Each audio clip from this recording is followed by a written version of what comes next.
Doctor CK റാഷിദിനെയും സ്വാഗതം ചെയ്യുന്നു. This call is now being recorded. അതേപോലെ തന്നെ നമ്മുടെ അഡ്വക്കേറ്റ് സുരേന്ദ്ര സാർ, നമ്മുടെ ചെയർമാൻ സൈനുദ്ദീൻ സാർ, അതേപോലെ തന്നെ കൺവീനർ മൊയിൽ തൊടിക, അതേപോലെ തന്നെ നമ്മുടെ സീനത്ത് മാം, അതേപോലെ നമ്മുടെ റംല ടീച്ചർ, മാക്കൂൽ സാർ, നമ്മുടെ ബഹുമാന്യനായ NK അബ്ദുൽ അസീസ് സാർ, നമ്മുടെ ഈ ഒരു ടീമിലെ എല്ലാ നിലക്കും സജീവമായി പ്രവർത്തിക്കുന്ന എല്ലാ മെമ്പേഴ്സും, അതേപോലെ തന്നെ നമ്മുടെ ദിവസവും നമ്മുടെ ഈ ഒരു സെഷനിലേക്ക് കടന്നു വരുന്ന നമ്മുടെ എല്ലാ അംഗങ്ങളെയും ഒക്കെ സ്വാഗതം ചെയ്യുകയാണ്. അതിൽ പേര് പറയാൻ വിട്ടുപോയവരുണ്ടെങ്കിൽ ക്ഷമിക്കണമെന്ന് പ്രത്യേകം ഓർമ്മപ്പെടുത്തുകയാണ്. ഫൈസൽ പൊയിൽത്തൊടിയാണ്. അദ്ദേഹം വിദേശത്ത് നിന്ന് നമ്മുടെ ഈ ഒരു പ്രോഗ്രാമിലേക്ക് കയറുമെന്നുള്ള പ്രതീക്ഷയിലാണ്.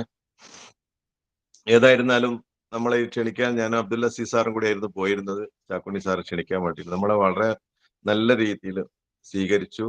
നമ്മുടെ ഈ ഒരു ക്ഷണം കഴിഞ്ഞ ദിവസം അദ്ദേഹം നമ്മളെ പ്രോഗ്രാമിൽ പങ്കെടുക്കാമെന്നും വാക്ക് തന്നു. ഞങ്ങൾ അവിടുന്ന് മടങ്ങി. കൂട്ടത്തിൽ പ്രത്യേകം പറയാനുള്ളത്, അബ്ദുൽ അസീസ് സാറിന് ഒരു സമ്മാനം അവിടെ വെച്ച് അദ്ദേഹം നൽകുകയുണ്ടായി. അത് വളരെ അസീസ് സാറിന്റെ കൂടെ നമ്മൾ ഒരുമിച്ച് വീണ്ടും തിരിച്ചു പോരുന്ന സമയത്ത് അത് വല്ലാതെ മനസ്സിന് തട്ടിയതായി അദ്ദേഹം പറഞ്ഞു. ഒരുപാട് കാലങ്ങളായി ചാക്കുണ്ണി സാറിനെ അറിയാം. അദ്ദേഹത്തിന്റെ പല പ്രോഗ്രാമുകളൊക്കെ ബന്ധപ്പെട്ട അസിസ്ക ഉണ്ടെങ്കിൽ പോലും ഇത്ര അടുത്തറിഞ്ഞിട്ടുള്ള ഒരു ദിനമാണ് അന്ന് എന്നുള്ളത്. അതേപോലെ ഞാൻ എൻ്റെ ഫാദറും ആയിട്ട് അദ്ദേഹത്തിന്റെ വലിയ ബന്ധമാണ്. ഞങ്ങൾ ഭൂപതി കുടുംബവുമായിട്ടുള്ള അദ്ദേഹത്തിന്റെ വലിയ ബന്ധം ആ ഒരു മേഖലകളിൽ വലിയ രീതിയിൽ പഴയ കാലത്ത് ഞാൻ ചെറുപ്പം മുതൽ തന്നെ അദ്ദേഹത്തെ കാണുകയും മനസ്സിലാക്കുകയും ഒക്കെ ചെയ്തിട്ടുണ്ട്. അദ്ദേഹത്തിന് കോഴിക്കോട് ഒരു നഗരം, നഗരമല്ല, നമ്മുടെ രാജ്യം ഷെവലിയാർ പട്ടം നൽകി ആദരിച്ചൊരു രംഗമൊക്കെ എനിക്ക് ഇപ്പോഴും ഓർമ്മയുണ്ട്. അദ്ദേഹത്തിന്റെ ആദരവുകളും അതേപോലെ തന്നെ അംഗീകാരങ്ങളും, അതേപോലെ തന്നെ വിവിധ റെയിൽവേയിൽ പോലും പല സ്ഥലങ്ങളിലും അദ്ദേഹം നിരവധി സംഭവങ്ങൾക്ക് നമ്മുടെ സാക്ഷ്യം വഹിച്ചിട്ടുണ്ട്. ഈ കഴിഞ്ഞ ദിവസവും അദ്ദേഹം ഇന്നലെ ഒരു പ്രോഗ്രാമിൽ മിക്കവാറും ദിവസങ്ങളിൽ എനിക്ക് വാർത്തകൾ അയക്കാറുണ്ട്. പക്ഷെ അതിലൊക്കെ തന്നെ അദ്ദേഹത്തെ നിർബന്ധിക്കുന്നത് കൊണ്ടാണ് അദ്ദേഹം ഈ വാർത്തകളൊക്കെ അയക്കുന്നത് തന്നെ. അപ്പോൾ അത് അദ്ദേഹത്തിന്റെ പ്രവർത്തനത്തിന്റെ ഒരു മേഖല ഇന്നും അത് തുടർന്നു കൊണ്ടിരിക്കുന്നു. വലിയ അദ്ദേഹത്തിന്റെ ജീവിതം തന്നെ നമുക്കൊരു വലിയ മാതൃകയാണ്. അതിലേക്കൊക്കെ അദ്ദേഹം പോവും. അപ്പോ ഈ ഒരു കാര്യങ്ങളൊക്കെ നമുക്ക് ചുരുക്കി പറയാം. ബാക്കി കാര്യങ്ങൾ അദ്ദേഹം തന്നെ പറയുന്നതും കേൾക്കുന്നതുമായിരിക്കും ഏറ്റവും സന്തോഷകരം. അതുകൊണ്ട് നമ്മുടെ ഈ 777 ദിനം നമ്മൾ ഈ 2 വർഷം മുടങ്ങാതെ എല്ലാ സമയങ്ങളിലും നടത്തിക്കൊണ്ടിരിക്കുന്ന ഈ മനഃശക്തിയുടെ ഈ പ്രോഗ്രാം അദ്ദേഹത്തിന് വലിയൊരു ആവേശവും അദ്ദേഹം നമ്മുടെ ഒപ്പം തന്നെ സഞ്ചരിക്കുന്ന ഒരു അവസ്ഥയും നമുക്ക് നേടിയെടുക്കാൻ നമുക്ക് കഴിയുമെന്ന വിശ്വാസത്തിലാണ് നമ്മളുള്ളത്. അതുകൊണ്ട് അതിനെക്കുറിച്ച് കൂടുതൽ സംസാരിക്കുന്നതിന് വേണ്ടി നമ്മുടെ ഗ്രാൻഡ് മാസ്റ്ററെ ആദരപൂർവ്വം ക്ഷണിച്ചുകൊണ്ട് ഞാൻ വിടവാങ്ങുന്നു. Jai Hind. Thank you Subathla sir. More power to you. ബഹുമാനപ്പെട്ട ഷെവലിയർ ചാക്കുണ്ണി സാർ, വളരെ സന്തോഷമുണ്ട് ഞങ്ങളുടെ ക്ഷണം സ്വീകരിച്ച് ഞങ്ങളുടെ ഈ പ്ലാറ്റ്ഫോമിൽ വരികയും പ്ലാറ്റ്ഫോമിനെ അഭിസംബോധന ചെയ്ത് സംസാരിക്കുകയും ചെയ്യുന്നതിൽ വളരെയേറെ സന്തോഷമുണ്ട്. കാരണം നിങ്ങളുടെ ഈ വ്യവസായ രംഗത്തും പല മേഖലയിലും പൊതുരംഗത്തും ഒക്കെ നിറസാന്നിധ്യമായിട്ടുള്ള ഒരു വ്യക്തി എന്നുള്ള നിലയ്ക്ക് ഇച്ഛാശക്തിയോടുകൂടെയും മനഃശക്തിയോടുകൂടെയും താങ്കള് പ്രവർത്തിച്ചതിന്റെ കുറെ ഫലങ്ങളെ കുറിച്ച് സിബത്ല സാറിൽ നിന്നും അറിയാനായിട്ട് സാധിച്ചു. തീർച്ചയായിട്ടും ഇന്ന് നിങ്ങളെ കേൾക്കാൻ പോകുന്ന എല്ലാവർക്കും നിങ്ങളുടെ ജീവിതത്തിൽ നിന്ന് ധാരാളം പാഠങ്ങൾ പഠിക്കാനായിട്ടുണ്ടാകും. തീർച്ചയായിട്ടും ആ രീതിയിലുള്ള ഒരു ടോക്കായിരിക്കുമെന്ന് ഞാൻ ഉറച്ചു വിശ്വസിക്കുന്നു. നമ്മുടെ ഈ പരിപാടി 777 ദിവസത്തോടനുബന്ധിച്ച് നടത്തുന്ന ഈ പ്രോഗ്രാം എല്ലാ ശനിയാഴ്ചകളിലും എക്സ്പേർട്ടുകളായിട്ടുള്ള ആളുകൾ നമ്മുടെ കമ്മ്യൂണിറ്റിയിൽ വന്ന് അവരുടെ അനുഭവങ്ങൾ പങ്കുവെക്കുകയും അവർ ജീവിതത്തിൽ അച്ചീവ് ചെയ്ത കാര്യങ്ങളെ കുറിച്ച് സംസാരിക്കുകയും അവരെങ്ങനെയാണ് അത് നേടിയെടുത്തത് എന്നുള്ളതൊക്കെ പറയുകയും ചെയ്ത് കേൾക്കുന്ന ആളുകൾക്ക് പ്രചോദനം നൽകുന്ന രീതിയിൽ നിങ്ങൾക്കും സാധ്യമാണ് എന്ന ഒരു മെസ്സേജാണ് കൊടുത്തുകൊണ്ടിരിക്കുന്നത്. തീർച്ചയായിട്ടും ചാക്കുണ്ണി സാറിന്റെ ആ ഒരു ജീവിതയാത്ര നമ്മൾക്ക് കേൾക്കാം. അദ്ദേഹത്തിന്റെ അനുഭവങ്ങളിലൂടെ നമുക്ക് കടന്നു പോകാം. തീർച്ചയായിട്ടും അത് നമുക്കും കൂടെ പ്രചോദനമാകുന്ന രീതിയിലേക്ക് അത് മാറ്റിയെടുക്കാനായിട്ട് എല്ലാവർക്കും സാധിക്കട്ടെ. അപ്പം ഞാൻ സമയം ദീർഘിപ്പിക്കുന്നില്ല. നമ്മുടെ ഈ എക്സ്പേർട്ട് ടോക്കിന് വേണ്ടി ഷെവലിയാർ CE ചാക്കുണ്ണി സാറിനെ സ്നേഹപൂർവ്വം ക്ഷണിക്കുന്നു. നമുക്ക് എല്ലാവർക്കും more power to you Chakkunni sir എന്ന് ടൈപ്പ് ചെയ്തിട്ട് അദ്ദേഹത്തെ നമുക്ക് വെൽക്കം ചെയ്യാം. പ്ലീസ് സർ, നമുക്ക് സംസാരിക്കാവുന്നതാണ്. Thank you very much. More power to you. More power to you Chakkunni sir. More power to you. More power to you. Sir മ്യൂട്ടാണ്. Chakkunni sir മ്യൂട്ടാണ്. Unmute ചെയ്യണം.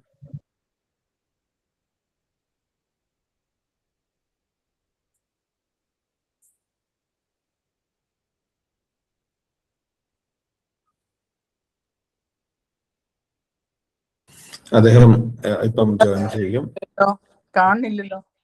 ഇപ്പൊ വരും. ഇപ്പൊ ജോയിൻ ചെയ്യും.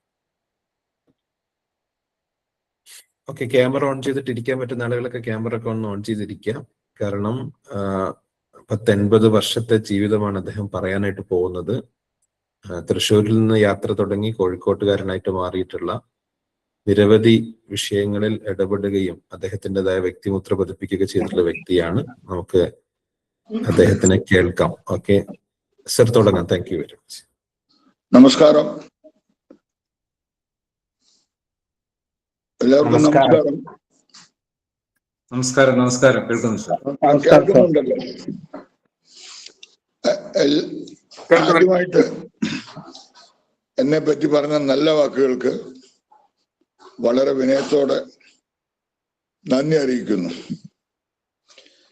ജനശബ്ദത്തിന്റെ പത്രാധിപർ സാർ പറഞ്ഞ മാതിരി ഞാൻ കുടുംബത്തിന്റെ സുഹൃത്താണ്, തലമുറകളുടെ കൂട്ടുകാരനാണെന്നാണ് എനിക്ക് ആദ്യമായി വിനയത്തോട് അറിയിക്കാനുള്ളത്.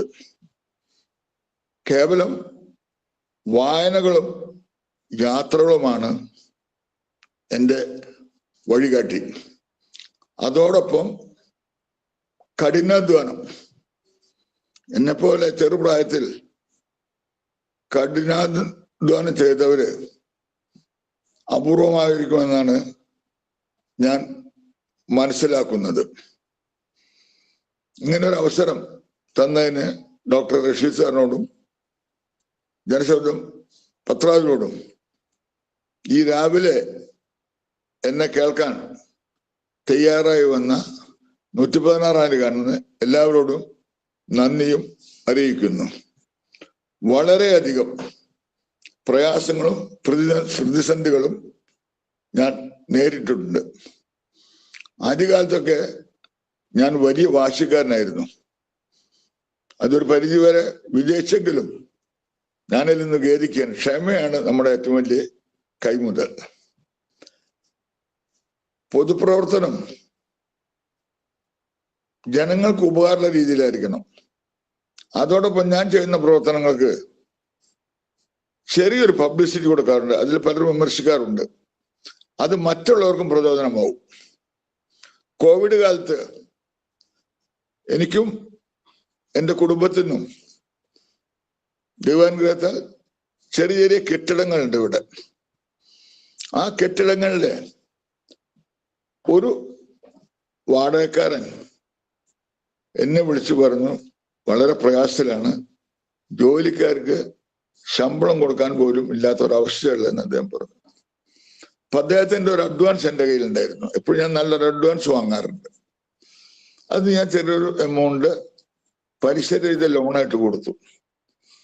പിന്നീട് ഞാനും എൻ്റെ കുടുംബം കൊണ്ട് ആലോചിച്ച് നമ്മളൊരു മാസം വാടക ഒഴിവാക്കി കൊടുക്കാന്നൊരു അഭിപ്രായം പറഞ്ഞപ്പോ എൻ്റെ വീട്ടിലുള്ള എല്ലാവരും, മരുമകനും പറഞ്ഞു, ഒരു മാസം എന്താവാനാ, നമുക്കൊരു കാര്യം ചെയ്യാം, ആദ്യമായിട്ട് നമ്മൾ 3 മാസം വാടക ഒഴിവാക്കാം.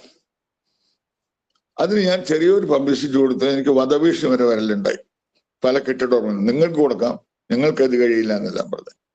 അതേ സമയത്ത് ഞാൻ പ്രതീക്ഷയപ്പുറമുള്ള അഭിനന്ദനങ്ങളും അനുമോദനം പല ഭാഗത്തും ലഭിച്ചു. ഈ ആവശ്യം ഞാൻ ബഹുമാനപ്പെട്ട അന്നത്തെ കേരള മുഖ്യമന്ത്രി ശ്രദ്ധയിൽപ്പെടുത്തുകയും അദ്ദേഹം സർക്കാർ കെട്ടിടങ്ങൾക്കും തദ്ദേശ ഭരണ സ്ഥാപന കെട്ടിടങ്ങൾക്കും പഞ്ചായത്ത് കെട്ടിടങ്ങൾക്കും എല്ലാം 6 മാസം വാടക ഒഴിവാക്കിയ കാര്യം നിങ്ങൾക്കെല്ലാം അറിയാമെന്ന് വിചാരിക്കുന്നു. നമുക്ക് സന്തുഷ്ട കുടുംബം, അതാണ് ദൈവം തരുന്ന ഏറ്റവും വലിയ ആഗ്രഹം. ആ കാര്യത്തിൽ ഞാൻ വളരെ ഭാഗ്യവാനാണെന്ന് ഞാൻ വിചാരിക്കുന്നു. ഞാൻ കേവലം ഒരു വ്യാപാരിയായിട്ട് പോവുകയാണെങ്കിൽ എനിക്ക് ഈ വേദി ലഭിക്കില്ലായിരുന്നു, നിങ്ങളൊക്കെ പരിചയപ്പെടാൻ അവസരവും ലഭിക്കില്ലായിരുന്നു. ഊട്ടിയിൽ ജനറൽ മാനേജറുടെ ക്ലാസ്സിൽ 2 മണിക്കൂർ ക്ലാസ്സിൽ പങ്കെടുക്കാനുള്ള ഒരു അവസരം എനിക്കുണ്ടായി. എനിക്ക് എന്റെ വിദ്യാഭ്യാസം വളരെ പരിമിതമാണ്. SSLCക്ക് 2 കൊല്ലം പഠിച്ചതല്ലാതെ വേറെ വിദ്യാഭ്യാസ യോഗ്യതയൊന്നും എനിക്കില്ല. ഞാൻ SSLC 2ാം പരീക്ഷ എഴുതി എന്റെ റിസൾട്ട് അറിയാതെ കോഴിക്കോട് 65 വർഷം മുമ്പ് എന്റെ ഒരു അകന്ന ബന്ധുവിന്റെ വിജയ ട്രേഡേഴ്സ് എന്ന സ്ഥാപനത്തിൽ സെയിൽസ്മാനായിട്ട് വരികയും അവിടുന്ന് 2 കൊല്ലം കഴിഞ്ഞ് കൂടുതൽ ബിസിനസിനെ പറ്റി പഠിക്കാൻ വേണ്ടി മറ്റൊരു സ്ഥാപനത്തിൽ വർക്ക് ചെയ്യുകയും അങ്ങനെ പടിപടിയായി വന്നിട്ട് 1968 ഞാൻ സ്വന്തമായിട്ട് മിഠായിത്തെരുവിൽ ഒരു സ്ഥാപനം ആരംഭിക്കുന്നത്. വളരെ എളിയ തോതിൽ 50 കൊല്ലം ആ മിഠായിത്തെരുവിൽ ഞാൻ ഇരുന്നു. ഒരുപടി പേരെ പരിചയപ്പെടാൻ കഴിഞ്ഞു. ഞാനൊരു വ്യാപാരിയുമായി മാത്രം ഒതുങ്ങുകയായിരുന്നെങ്കിൽ സമ്പത്തിന്റെ കാര്യത്തിൽ 100 മടങ്ങ് മുന്നിൽ എത്താൻ കഴിയുമെന്നാണ് എന്റെ പ്രതീക്ഷ. പക്ഷെ അന്ന് എനിക്ക് chamber of commerce secretary, Calicut chamber president, city council president, ഇങ്ങനെ സംഘടനയുടെ പ്രവർത്തനത്തിൽ ഒരു ഇറങ്ങിയത് കൊണ്ടാണ് ബിസിനസിന്റെ കാര്യത്തില് അധികം ഉന്നതിയിലെത്തിക്കാനും സമ്പാദിക്കാനും കഴിയാതിരുന്നത്. അതിലെനിക്കൊന്ന് യാതൊരു ദുഃഖവുമല്ല. നമ്മുടെ കുടുംബ സമാധാനമാണ് എല്ലാവരുടെ ബേസ് ഞാൻ മനസ്സിലാക്കണം. ആ കാര്യത്തില് വളരെ അനുഗ്രഹീതനാണ് ഞാൻ. അതേപോലെ എല്ലാവരും അങ്ങനെ ആവട്ടെ എന്ന് ഞാൻ ആശംസിക്കാൻ ചെയ്യാണ്. മനഃശക്തി, ആ പേര് തന്നെ വളരെ നല്ലതാണ്. സേവനം ചെയ്യുക. ഈ മൊബൈൽ ഫോണ് ഉപയോഗിക്കില്ല എന്നൊരു തീരുമാനത്തെ ആളായിരുന്നു ഞാൻ തുടക്കത്തിൽ. പിന്നെ അത് കമ്പനിയുടെ സുഹൃത്തിന്റെ പ്രധാന മൊബൈൽ ഫോൺ ഉപയോഗിച്ചത്. അതിനൊരുപാട് ഗുണങ്ങളുണ്ട്, ഒരുപാട് ദുരുപയോഗം നടത്തുന്നുണ്ട്. അതിലേക്ക് ഞാൻ കൂടുതലായിട്ട് കിടക്കുന്നില്ല. ആ കാര്യത്തിൽ വലിയ താല്പര്യം ആർക്കും ഉണ്ടാവില്ല. കാരണം എല്ലാവരും മൊബൈൽ ഫോണിന്, ഞാൻ ഉൾപ്പെടെയുള്ളവര് അടിമയാണ്. പ്രതിസന്ധികള് അവസരമാക്കുക എന്നതാണ് ഞാൻ ശീലിച്ചൊരു രീതി. മറ്റൊന്ന്, നമ്മളാണ് സ്വയം നമ്മൾ മനസ്സിലാക്കണം. എന്റെ മകൻ ഒരു ബെൻസ് കാറ് മേടിക്കുന്ന ഒരു ആഗ്രഹം പ്രകടിപ്പിച്ചു. അത് വാങ്ങാൻ വേണ്ടി എറണാകുളം ഷോറൂമിൽ പോയി. ഞാൻ മകനെ പറഞ്ഞ് മനസ്സിലാക്കി കൊടുത്തു. ഇതിന്റെ പലിശയും അതുപോലെ തന്നെ അതിന്റെ ഇൻട്രസ്റ്റ് എല്ലാം കണക്കാവും, ഇത്ര രൂപ വരും, നമുക്ക് അതിന്റെ ഉപയോഗം ഉണ്ടോ എന്ന് ചോദിച്ച് ബോധ്യപ്പെടുത്തി അവിടുന്ന് ചെറിയൊരു ഓപ്പൽ ആസ്ട്ര കാർ വാങ്ങിയിട്ട് മടങ്ങുകയാണ് ചെയ്തത്. ഈ കാര്യങ്ങളിലൊക്കെ നമ്മളാരെ നമ്മൾ മനസ്സിലാക്കണം, നമ്മുടെ കുടുംബത്തെ മനസ്സിലാക്കണം.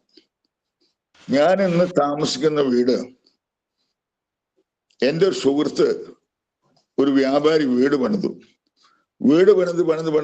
മൂപ്പരുടെ ബഡ്ജറ്റിനേക്കാൾ കൂടുതലായി ലോൺ എടുത്ത് വീട് പണിത് ലോൺ ജപ്തിയിലേക്ക് എത്തിയപ്പോൾ എന്നെ സമീപിക്കുന്നത്.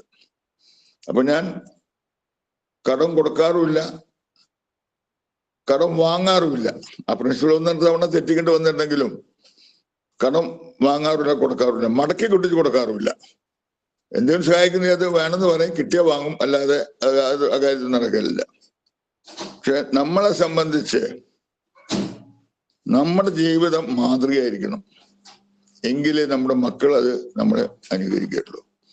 പിന്നെ എൻ്റെ ജീവിതത്തില് ഞാൻ വൈൻ പോലും കഴിച്ചിട്ടില്ല. മദ്യപാനം, പുകവലി, അങ്ങനെയുള്ള യാതൊരു ദുശ്ശീലങ്ങളും ഇല്ല എന്ന് എൻ്റെ എതിരാളികൾക്ക് പോലും അറിയാം. ഞങ്ങളുടെ വിശ്വാസപ്രകാരം പരിശുദ്ധ ഹജ്ജിന് പോകുന്ന മാതിരി ജെറുസലേം യാത്ര നടത്തിയിട്ടുണ്ട്, റോമിലെ യാത്ര നടത്തിയിട്ടുണ്ട്. അപ്പൊ ജെറുസലേം പോയപ്പോ അവിടെ കാനാവില് വെള്ളം വീഞ്ഞാക്കിയ സ്ഥലത്ത് നിന്ന് വൈൻ കഴിക്കണമെന്നുണ്ട്. ഞാൻ വൈൻ കഴിച്ചില്ല.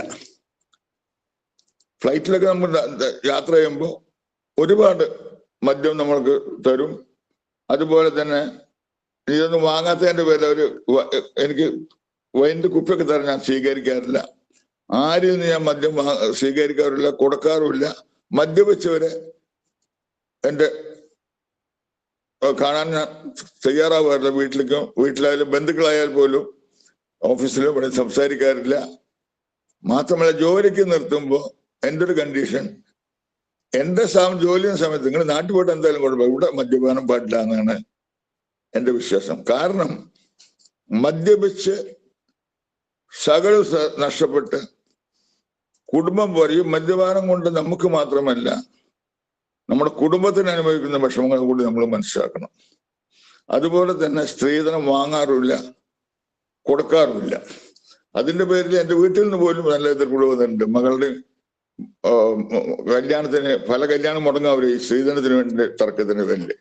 അപ്പൊ ഞാൻ ദൈവാന് കാരണം അപ്പൊ അങ്ങനെ വീട്ടുകാർക്ക് പോലും ഒരു അവസരത്തിൽ എതിർപ്പുണ്ടായില്ല. ഇങ്ങനെ നിങ്ങൾ വാശി പിടിച്ചിരുന്നാലേ കുട്ടികളകത്ത് നിൽക്കുകയുള്ളൂ എന്ന് പറഞ്ഞു. പക്ഷെ ദൈവാനുഗ്രഹം കൊണ്ട് ഞങ്ങൾക്ക് അതിന്റെ ഡോക്ടറെ മറ്റൊന്നും കിട്ടിയില്ലെങ്കിലും കിട്ടിയത് നല്ലൊരു മരുമാനെ ലഭിച്ചിട്ടുണ്ട്. മനസമാധാനമാണ് മനഃശക്തിയുടെ ഒരു അടിസ്ഥാന ഘടകമെന്നാണ് എനിക്ക് പറയാനുള്ളത്. പിന്നെ നമ്മൾ കഴിയുന്നതും ആരെയും സഹായിച്ചില്ലെങ്കിൽ ദ്രോഹിക്കാതിരിക്കണമെന്നാണ് എനിക്ക് പറയാനുള്ളത്. പിന്നെ മറ്റു പല കാര്യങ്ങൾ അനുകരിക്കാൻ പറ്റാത്ത കാര്യങ്ങളാണ്. ഞാൻ ഷെയർ കച്ചവടം ചെയ്യാറില്ല, ജാമ്യം നിൽക്കാറില്ല. ഇതൊക്കെ പലരും ശത്രുത എനിക്ക് വാങ്ങുന്നുണ്ട്. ഞാൻ രോഗികൾക്കല്ലാതെ ഒരു രാഷ്ട്രീയ പാർട്ടിക്കും സംഭാവന കൊടുക്കാറില്ല. ഇപ്പൊ അങ്ങനെ സംഭാവനയ്ക്ക് വരുന്നില്ല. പക്ഷെ മുൻകാലങ്ങളിലൊക്കെ രാഷ്ട്രീയ പാർട്ടികൾ സംഭാവനയ്ക്ക് വരാറുണ്ട്, ഞാൻ കൊടുക്കാറില്ല. CN വിജയകൃഷ്ണൻ എന്ന വ്യക്തിയെ പരിചയപ്പെട്ടാണ് എൻ്റെ ജീവിതത്തിൽ മറ്റൊരു മാറ്റം വരുത്തിയത്. ഇന്ത്യയിലെ തന്നെ മികച്ച സഹകരണ സ്ഥാപനങ്ങളായ Calicut city service bank, MVR cancer centre, ladder എന്നീ സ്ഥാപനങ്ങൾ കെട്ടിപ്പടുത്ത CN വിജയകൃഷ്ണനെ കണ്ടപ്പോഴാണ് എൻ്റെ ജീവിതത്തിൽ ഒരുപാട് മാറ്റം വന്നത്. അദ്ദേഹം ഒരു സ്വീകരണം പോലും ഏറ്റുവാങ്ങാറില്ല. അദ്ദേഹം ഒരവസരത്തില് എൻ്റെ മുന്നിൽ വെച്ച് ബഹുമാനപ്പെട്ട മുൻ കേരള ഗവർണർ, ഞാൻ താങ്കളെ പത്മശ്രീക്ക് ശുപാർശ ചെയ്യാൻ പോകുന്ന അതിന്റെ ഡീറ്റെയിൽസ് കൊണ്ട് പറഞ്ഞപ്പോ അദ്ദേഹം ഇത് തന്നെയാണ് എനിക്ക് ലഭിച്ച പത്മശ്രീ. അദ്ദേഹം സ്നേഹപൂർവം ആ ഓഫർ സ്വീകരിക്കുക ചെയ്തത്. അത് വലിയൊരു മാതൃകയാണ്. അപ്പൊ നമ്മൾ ചെയ്യുന്നത് വലതു കയറി ചെയ്യുന്നത് ഇടതു കയറി എന്നൊക്കെയാണ് പറഞ്ഞിരിക്കുന്നത്. പിന്നെ സംഭാവനകള് ഞാൻ കളക്ഷൻ എടുത്തിട്ട് ഒരു സംഘടന ഇവിടെ നടത്താറില്ല. പക്ഷെ എൻ്റെ കമ്പനികളുടെ സഹായത്തോടെ ഒരുപാട് സഹായങ്ങൾ ചെയ്യാൻ കഴിഞ്ഞിട്ടുണ്ട്, എന്നും ചെയ്തുകൊണ്ടിരിക്കുന്നുണ്ട്. എന്തുകൊണ്ടോ നിരവധി സർക്കാർ കമ്മിറ്റികൾ ആയിട്ടുണ്ട്. എൻ്റെ നടക്കാതെ പോയൊരാഗ്രഹം ഞാൻ പറയുന്നില്ല. ഈ അമിത വിമാന നിരക്കിൽ നിന്ന് ഒരു മോചനം ലഭിക്കാൻ വേണ്ടി കേരള ദുബായ് ഷിപ്പിംഗ് സർവീസ് ആരംഭിക്കാൻ വേണ്ടി കേരള സർക്കാരിന്റെയും നോർക്കയുടെയും അന്നത്തെ തുറമുഖ വകുപ്പ് മന്ത്രിയുടെയും എല്ലാം അനുമതിയോടുകൂടി വലിയ ശ്രമം നടത്തി. കേന്ദ്ര തുറമുഖ മന്ത്രി എല്ലാ അനുമതി ഞങ്ങൾക്ക് നേടാൻ കഴിഞ്ഞു. കാര്യം ടെൻഡർ വിളിച്ചു, എല്ലാം മുന്നോട്ട് പോകുന്ന അവസ്ഥയിലെത്തിയപ്പോ ഞാൻ മനസ്സിലാക്കുന്നത് വിമാനക്കമ്പനിയുടെ സമ്മർദ്ദത്തിലായിട്ട് അത് മുടങ്ങിക്കിടക്കുകയാണ്. ഈ കാലത്തൊക്കെ നമ്മുടെ സഹോദരന്മാർ പ്രവാസികൾക്ക് അമിതമായ വിമാന നിരക്കാനുള്ളത്, അതിനൊരു ആശ്വാസം ലഭിക്കുന്ന പദ്ധതിയായിരുന്നു. ശ്രമം ഉപേക്ഷിച്ചിട്ടില്ല. ഇന്നല്ലെങ്കിൽ നാളെ അത് പ്രാവർത്തികമാകുമെന്നാണ് ഞാൻ പ്രതീക്ഷിക്കുന്നതും. ഈ എന്നെ സേവിക്കുന്ന നിങ്ങളുടെയൊക്കെ ആത്മാർത്ഥമായ സഹകരണവും പിന്തുണയും സഹകരണവും ഉണ്ടെങ്കിൽ അത് യാഥാർത്ഥ്യമാകുമെന്ന് തന്നെയാണ് ഞാൻ പ്രതീക്ഷിക്കുന്നത്. ഞാൻ വലിയ ആഗ്രഹങ്ങളും വെക്കാറില്ലെങ്കിലും ഞാൻ ആഗ്രഹിച്ചാൽ അപ്പുറമുള്ള സ്നേഹവും സൗഹൃദവും എനിക്ക് നേടാൻ കഴിയുന്നുണ്ട്. അതുപോലെ തന്നെയാണ് മറ്റൊന്ന്, നിങ്ങൾക്ക് എത്ര പേർക്ക് ഇഷ്ടമാവുമെന്ന് എനിക്കറിയില്ല, ആഡംബര കല്യാണങ്ങൾ, ആഘോഷങ്ങൾ, ചെറിയ ചെറിയ കാര്യങ്ങൾ പോലും വലിയ വളരെ കാര്യം. അതുപോലെ ആഡംബര കല്യാണങ്ങളിൽ അവസാനം ഈ ഭക്ഷണം, ഒരു നേരം ഭക്ഷണത്തിന് ബുദ്ധിമുട്ടുന്ന ആൾക്കാർ ഇപ്പോഴും ഉള്ളപ്പോഴും എത്രയോ ഭക്ഷണം, വിലപ്പെട്ട ഭക്ഷണം ബാക്കിയാക്കി നശിപ്പിക്കുന്ന ഒരവസ്ഥയാണ് ഉള്ളത്. ജനപ്രതിനിധികൾ മാത്രമാകുന്ന ഈ കോഴിക്കോട് ഒരു യത്തീം സ്ഥാപനം ഉണ്ട്, വെള്ളിമാട് സർക്കാർ സ്ഥാപനം. അതിൽ വൃദ്ധസദനം എന്നുള്ള വാക്യം വെക്കുന്നില്ല, വയോജന അവരെ പരീക്ഷിക്കുന്നുണ്ട്, കുട്ടികളെ പരീക്ഷിക്കുന്നുണ്ട്. അങ്ങനെയുള്ള ആ സ്ഥാപനത്തിൽ 10 കൊല്ലം ഇന്നത്തെ ആരോഗ്യമന്ത്രി എന്നെ അതിന്റെ ചെയർമാനാക്കി വെച്ചിട്ടുണ്ട്. എനിക്ക് ഷൗലിയാർ പദവി ലഭിച്ചപ്പോൾ അതിന്റെ എല്ലാ ആഘോഷ സദ്യയും നടത്തിയത് അവിടെയാണ്. പിന്നെ എൻ്റെ മകന്റെ 1ാം ജന്മദിനം മാത്രമേ ഞാൻ എല്ലാവരും വിളിച്ചെടുത്തു. ബാക്കി എല്ലാ കാര്യങ്ങളും, ഞങ്ങളുടെ കുടുംബങ്ങളിലെ എല്ലാ കാര്യങ്ങളും യത്തീമുകളോട് കൂടെയാണ് നടത്താറുള്ളത്. അത് ഞാനിവിടെ പറയുന്നത് എന്തിനാന്ന് വെച്ചാല് എൻ്റെ ഒരു പൊങ്ങച്ചമായി അറിയിക്കാനല്ല, നിങ്ങളുടെയൊക്കെ ശ്രദ്ധയിൽ അത് പെടുത്തണം എന്നുള്ളതാണ്. അതേപോലെ അംഗവൈകല്യം ചെന്ന മക്കളുടെ സ്ഥാപനം ഇവിടെയുണ്ട്. അതൊക്കെ അവരെ ശുശ്രൂഷിക്കുന്ന, പോറ്റുന്ന രക്ഷിതാക്കളുടെ ദുഃഖം നേരിട്ട് കണ്ട ഒരു വ്യക്തിയാണ് ഞാൻ. അഹങ്കാരം, നമ്മുടെ എല്ലാ അഹങ്കാരം പോകും. ഞാൻ ചില രോഗികളെ MVR ക്യാൻസർ സെന്ററിൽ കാണുമ്പോൾ വളരെ പ്രഗത്ഭരും പ്രശസ്തരും എല്ലാവരും ഈ രോഗം ആർക്കും വരരുത് എന്നുള്ള എനിക്ക് പ്രാർത്ഥിക്കുന്നത്. എനിക്കും കൂടി എൻ്റെ മരണത്തെ പറ്റി എനിക്ക് യാതൊരു ഭയപ്പാടുമില്ല. ഞാൻ എല്ലാം മുന്നൊരുക്കം നടത്തിക്കൊണ്ടിരിക്കുകയാണ്. ഒരു പ്രാർത്ഥന മാത്രമേ ഉള്ളൂ, ക്യാൻസർ ഒഴികെ. പക്ഷെ നമ്മളെ പ്രാർത്ഥിച്ചുകൊണ്ട് കാര്യമില്ല, അത് ഒഴികെ ബാക്കി എന്തായാലും സഹിക്കാൻ കഴിയില്ല. എല്ലാ അസുഖങ്ങളും നമുക്ക് ബുദ്ധിമുട്ടുകൾ തന്നെയാണ്. പക്ഷെ എങ്കിലും ഈ കെയ്മോ എല്ലാം ചെയ്തുള്ളവരുടെ വേദനയും മറ്റും കാര്യം കാണുമ്പോൾ വളരെ വിഷമം തോന്നിയിട്ടുണ്ട്. ഞാൻ ഈ പല ക്യാമ്പുകൾക്ക് പോകാറുണ്ട് MVRലെ ഡോക്ടർമാരായിട്ട്. അട്ടപ്പാടി എല്ലാം പോകലുണ്ട്, അവരുടെ കൂടെ പോകലുണ്ട്. ദുബായിൽ ഞങ്ങൾക്കൊരു ക്ലിനിക്ക് ഉണ്ടായിരുന്നു, അപ്പൊ അവിടെയൊക്കെ എല്ലാം പോകാറുണ്ട്. അപ്പൊ ക്യാൻസർ പകരില്ല എന്നാണ് ഡോക്ടർമാരെല്ലാം പറയാറെങ്കിലും കൂടി എൻ്റെ അനുഭവത്തില് ഒരു കുടുംബത്തിൽ ആദ്യം ഭാര്യയ്ക്കോ ഭർത്താവെന്ന 4 പേർക്ക് വന്ന ഒരു അപൂർവ സംഭവം വരെ ഉണ്ടായിട്ടുണ്ട്. അപ്പൊ നമ്മൾ അഹങ്കരിച്ചിട്ട് കാര്യമില്ല. നമുക്ക് ചെയ്യാവുന്ന എളിയ സഹായങ്ങൾ ചെയ്യുക, ആരും ദ്രോഹിക്കാതിരിക്കുക, പരമാവധി നമ്മൾ ഒരു മാതൃക ജീവിതം നയിക്കുക. ഏറ്റവും വലിയ വിപത്താണ് മയക്കുമരുന്ന്. അതില് ഞാൻ നമ്മുടെ ആഭ്യന്തരമന്ത്രിയെ അഭിനന്ദിക്കുകയാണ്. തുഫാൻ എന്ന പദ്ധതി ആവിഷ്കരിച്ചു. അതിന് വലിയ പിന്തുണയാണ് ലഭിച്ചുകൊണ്ടിരിക്കുന്നത്. എത്രയോ മയക്കുമരുന്ന് ഇവിടെ വരുന്നുണ്ട്, അതിന്റെ 1000-ൽ 1 അംശം മാത്രമേ പിടിക്കുന്നുള്ളൂ. അപ്പൊ ആ വക പ്രവർത്തനങ്ങളൊക്കെ നിങ്ങളെല്ലാവരുടെയും സഹകരണവും പിന്തുണയും അഭ്യർത്ഥിക്കും ചെയ്യുന്നുണ്ട്. ഇനി നിങ്ങൾക്ക് എന്തെങ്കിലും ചോദിക്കാനുണ്ടെങ്കിൽ ചോദിക്കുകയാണെങ്കിൽ ഞാൻ അതിൻ്റെ ഒരു മറുപടി പറയാം. അതായത് തുടരണമെങ്കിൽ തുടരാം.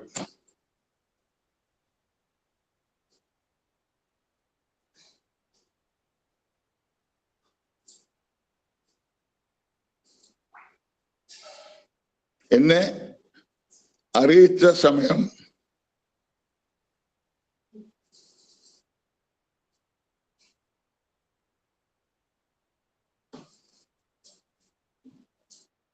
തീർച്ചയായിട്ടും സാർ തുടരണം. താങ്കളുടെ വാക്കുകൾ വളരെയധികം സന്തോഷം നൽകുന്നതാണ്. രാഷ്ട്രീയ സാർ നിയന്ത്രിക്കുന്നതാണ്. നമ്മള് ഈ ഒരു കൂട്ടായ്മ ഒറ്റയ്ക്ക് ചെയ്യുന്നേക്കാൾ നല്ല, ഇത് നിങ്ങളെ വലിയൊരു മാതൃകയാണ് നിങ്ങൾ പോയി കാണിച്ചത്. ഇത്തരം കൂട്ടായ്മകളാണ് ഇന്ന് അനിവാര്യമായിട്ടുള്ളത്. നമ്മൾ നമ്മുടെ വരും തലമുറയോ നമ്മള് ഉപദേശിക്കണമെങ്കിലോ തെറ്റുതിരുത്തങ്ങളോ നമ്മൾ മാതൃകയായിരിക്കണം. ഓരോ വ്യക്തികളും അവരുടെ സ്വയം പരിശോധന നടത്തി അവർ മാതൃകാപരമായ ജീവിതം നയിക്കണം. ഇവിടെ നമ്മൾ എത്രയോ പേര് വളരെയധികം ആഘോഷപൂർവം സ്വീകരണങ്ങളും അവാർഡുകളും എല്ലാം നടത്താറുണ്ട്. എനിക്ക് ഞാൻ കടക്കുന്നില്ല. എനിക്ക് ബോംബെ പോയിട്ട് വളരെ വർഷങ്ങൾക്ക് മുമ്പ് ഒരു അനുഭവം ഉണ്ടായിട്ടുണ്ട്. ഒരു അവാർഡിന് പരിഗണിച്ചിട്ട് ഞാൻ പോകുന്നില്ല എന്ന് പറഞ്ഞപ്പോ കോഴിക്കോട് നിന്ന് 2 പേരെ തിരഞ്ഞെടുത്തിരുന്നു.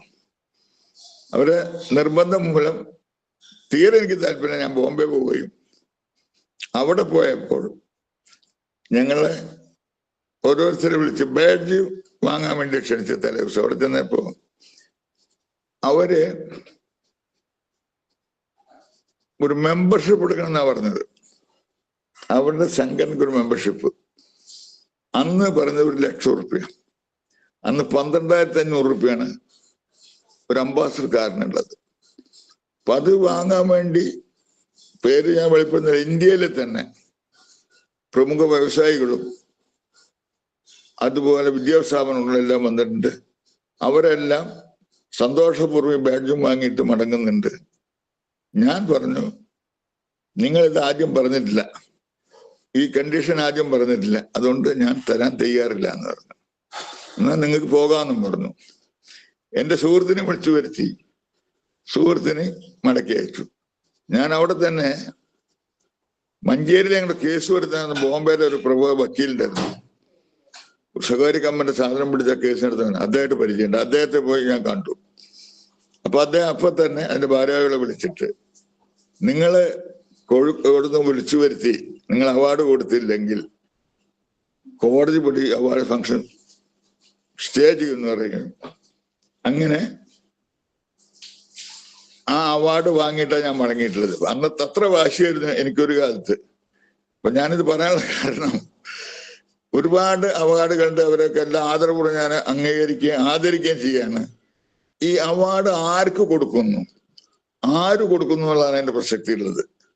കൊടുക്കുന്ന ആളായിരിക്കണം. അതുപോലെ എനിക്കൊരു വളരെ വിനീതമായ അഭിപ്രായം, നമ്മൾ പല വളരെ VIP കളായിട്ടുള്ള ആൾക്കാരും ഇത്തരം അവാർഡിൽ മുഖ്യാതിഥിയെ ക്ഷണിച്ചിട്ട് അവരെയാണ് മറ്റൊരു ചൂഷണം ചെയ്തത്. എല്ലാവരും അങ്ങനെയാന്ന് ഞാൻ പറയുന്നില്ല കേട്ടോ, എല്ലാവരും അങ്ങനെയാന്ന് പറയുന്നില്ല.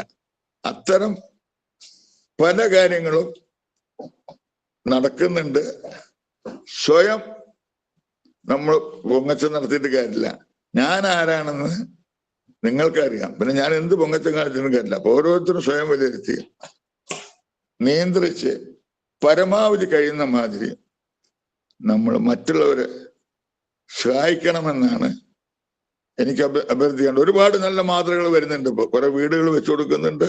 അത്തരം നല്ല കാര്യങ്ങൾ ഒരുപാട് ഉണ്ട്. ഇപ്പൊ നമ്മൾ കുറെ ദുരന്തങ്ങൾ നമ്മൾ കണ്ടല്ലോ. വയനാട്ടിലെ ദുരന്തമൊക്കെ നമ്മൾ കണ്ടു, ആരും പ്രതീക്ഷിച്ചിട്ടില്ല. അപ്പോ അപ്രതീക്ഷിതമായി പ്രതീക്ഷിക്കുക എന്നാണ് ഉള്ളത്. ഈ മയക്കുമരുന്നിനുള്ള ദോഷം അവർക്ക് മാത്രമല്ല, ഈ റോഡ് അപകടങ്ങൾക്കും മറ്റെല്ലാ കാര്യങ്ങൾക്കും ഇതിനെല്ലാം ഈ മയക്കുമരുന്നിന്റെ സുലഭമായ ലഭ്യതയാണുള്ളത്. ഈ സിനിമാ മേഖലയിലായിട്ട് ചെറിയ നേരിട്ട് ബന്ധമില്ലെങ്കിലും ഹേമ കമ്മീഷൻ റിപ്പോർട്ട് വായിച്ചപ്പോൾ ഞെട്ടിക്കുന്ന കഥകളാണ് നടക്കുന്നത്. അപ്പൊ എല്ലാ മേഖലയിലും ഈ മയക്കുമരുന്നിന്റെ ദുരുപയോഗമുണ്ട്.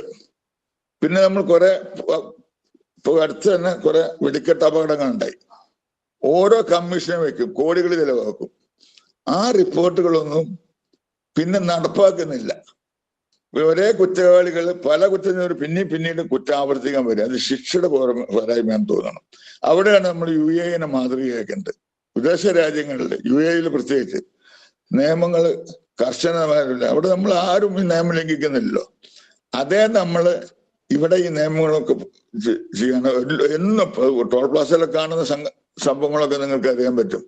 അപ്പൊ ഇതിനൊക്കെ നമ്മൾ കൂട്ടായി ചിന്തിക്കുകയും പരമാവധി നല്ലത് തരാൻ ശ്രമിക്കുകയും സ്വയം തെറ്റുകൾ തിരുത്താൻ തയ്യാറാവുകയും ചെയ്താൽ ഒരു പരിധിവരെ ഇതെല്ലാം നമുക്ക് അവസാനിപ്പിക്കാൻ കഴിയും. മാത്രമല്ല, കേരളത്തിന്റെ മഹത്വം നമുക്ക് തന്നെ കേരളത്തിൽ മനസ്സിലായിട്ടാണ് ഞാൻ മനസ്സിലാക്കുന്നത്. ഒരുപാട് വിഭവങ്ങളുണ്ട്. എന്തുകൊണ്ടാണ് നമ്മുടെ മറുനാടൻ മലയാളികളൊക്കെ അവരുടെ വ്യവസായങ്ങൾ അന്യ സംസ്ഥാനങ്ങൾ നടത്തിയിട്ട് കേരളത്തിൽ തുടങ്ങാത്തതിന്റെ കാരണം എന്താണ്?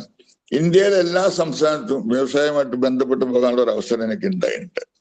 മുൻകാലങ്ങളിൽ എല്ലാം ഏറ്റവും കൂടുതൽ ബുദ്ധിമുട്ട് കേരളത്തിലായിരുന്നു. അതിന് മാറ്റങ്ങൾ വരുന്നുണ്ട്. ആ മാറ്റം അനിവാര്യമാണ്. ഇവിടെ തൊഴിലില്ലാതെ തൊഴിലവേതനം കൊടുത്ത് പ്രോത്സാഹിപ്പിക്കുന്നുണ്ട്. എത്രയോ ലക്ഷം, 40 ലക്ഷം അന്യഭാഷ തൊഴിലാളികൾ ഇവിടെ വന്ന് സുഖമായിട്ട് ജോലി ചെയ്ത് ജീവിച്ചു പോകുന്നുണ്ട്. ഇന്ന് അന്യഭാഷ തൊഴിലാളികൾ നമ്മുടെ വർക്ക് വരെ നടക്കാത്തതിന്റെ ഏറ്റവും വലിയ ഉദാഹരണം കോഴിക്കോട് റെയിൽവേ സ്റ്റേഷൻ പണി നടക്കുന്നില്ല, സ്തംഭനാവസ്ഥയിലാണ്, ജോലിക്കാരെ കിട്ടാനില്ല. അതേ നമ്മൾ വിദേശമായി ജോലികളൊക്കെ ചെയ്യുന്നുണ്ട്. ഇതൊക്കെ വലിയ വലിയ കാര്യങ്ങളാണ്. എന്നെ പോലെ എളിയവർക്കൊന്നും ചെയ്യാൻ പറ്റുന്ന കാര്യങ്ങളല്ല. ഈ കാര്യങ്ങളിലൊക്കെ കുറെക്കൂടി പ്രായോഗികമായിട്ടുള്ള നിർദ്ദേശങ്ങൾ നടപ്പാക്കാൻ കൂട്ടായ ശ്രമങ്ങളാണ് നടത്തേണ്ടത്.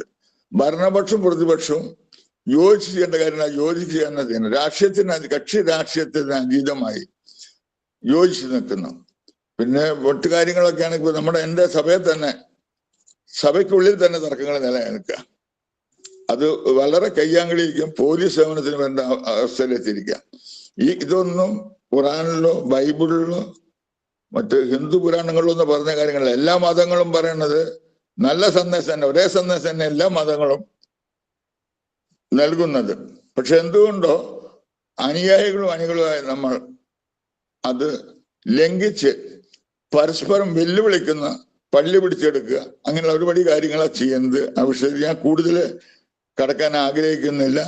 സമയപരിധി മൂലം ഞാൻ ഇനി തുടരണോ എന്ന്. Okay sir, okay, thank you very much. More power to you Chakkunni sir. ഇനി ഏതാനും ചില ചോദ്യങ്ങൾ താങ്കളിനോട് ചോദിക്കാനുള്ള ഒരു അവസരം കൂടെ നമുക്ക് വേണം. പിന്നെ ചോദിക്കാൻ ആഗ്രഹിക്കുന്ന ആളുകൾ ഒന്ന് ഹാൻഡ് റൈസ് ചെയ്യുക. ഹനീഫ് സർ ഓരോരുത്തരെയും ഇൻവൈറ്റ് ചെയ്യും. സംസാരിക്കേണ്ട ആളുകളെ ഹനീഫ് സർ ഇൻവൈറ്റ് ചെയ്യും. അപ്പം ഹാൻഡ് റൈസ് ചെയ്യാൻ, ചോദ്യങ്ങൾ ചോദിക്കാൻ ആഗ്രഹിക്കുന്ന ആളുകൾ ഒന്ന് ചോദ്യങ്ങൾ ചോദിക്കാം. അപ്പൊ ഒന്ന് ഹാൻഡ് റൈസ് ചെയ്യാം. ഹനീഫ് സർ, സാർ ഞാൻ തന്നെ തുടങ്ങാം. സാറിന്റെ ഈ പ്രഭാതത്തിലെ സാറിന്റെ ഈ പിന്നെ നല്ല വാക്കുകൾ വല്ലാതെ പ്രചോദനമുണ്ടാക്കി. താങ്കൾ പറഞ്ഞ ഒരുപാട് കാര്യങ്ങൾ, ധാർമ്മിക മൂല്യങ്ങളുടെ അധിഷ്ഠിതമായി ജീവിച്ച ആ ജീവിത സാഹചര്യങ്ങൾ ഒരുപക്ഷെ താങ്കളുടെ മാതാപിതാക്കളിലൂടെ അല്ലെങ്കിൽ പിന്നെ മതഗ്രന്ഥങ്ങളിലൂടെ അല്ലെങ്കിൽ മതമൂല്യങ്ങളിലൂടെ ഒക്കെ കിട്ടിയതായിരിക്കാം. പിന്നെ എന്തായിരുന്നാലും ഒരു വ്യവസായി എന്ന നിലക്ക്, വ്യാപാരി എന്ന നിലക്ക് താങ്കൾ അനുവർത്തിച്ചു പോരുന്ന ഈ സത്യസന്ധത എന്തുകൊണ്ടും നമുക്ക് മാതൃകാപരമാണ്. അതോടൊപ്പം എനിക്ക് ചോദിക്കാനുള്ളത്, പിന്നെ താങ്കൾ ബിസിനസ് രംഗത്തേക്ക് അല്ലെങ്കിൽ വ്യാപാര രംഗത്തേക്ക് കടന്നു വന്നത് പാരമ്പര്യമായി വന്ന അതാണോ, അതല്ല താങ്കളുടെ എന്താണ് താങ്കൾ ബിസിനസ്സിലേക്ക് കടന്നു വരാനുണ്ടായ ഒരു സാഹചര്യം ഒന്ന് വിശദീകരിച്ചാൽ നന്നായിരുന്നു. എന്റെ പിതാവ് വലിയ സമ്പന്നനായിരുന്നു. അടക്കട ബിസിനസ് ആയിരുന്നു. ഞാൻ ജനിക്കുന്ന കാലത്ത് ആ ബിസിനസ് പൊട്ടിപ്പാളീസായി സ്വത്തുക്കളെല്ലാം പോയി വല്ലാത്ത ഒരവസ്ഥയിലായിരുന്നു. ഞങ്ങള് 9 മക്കളാണ്. അതിൽ 7 മക്കൾ അന്ന് ജീവിച്ചിരിക്കുന്നുണ്ട്. അതിലാരും ദൈവാനുഗ്രഹത്തെ SLC പാസ്സായിട്ടില്ല.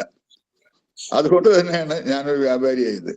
അപ്പോ ഒരാളെങ്കിലും സർക്കാർ ജോലിയിൽ കയറ്റണമെന്നുള്ള ഒരാഗ്രഹത്തിലാണ് പരമാവധി എന്നെ പഠിപ്പിക്കാനുള്ള തീരുമാനിച്ചത്.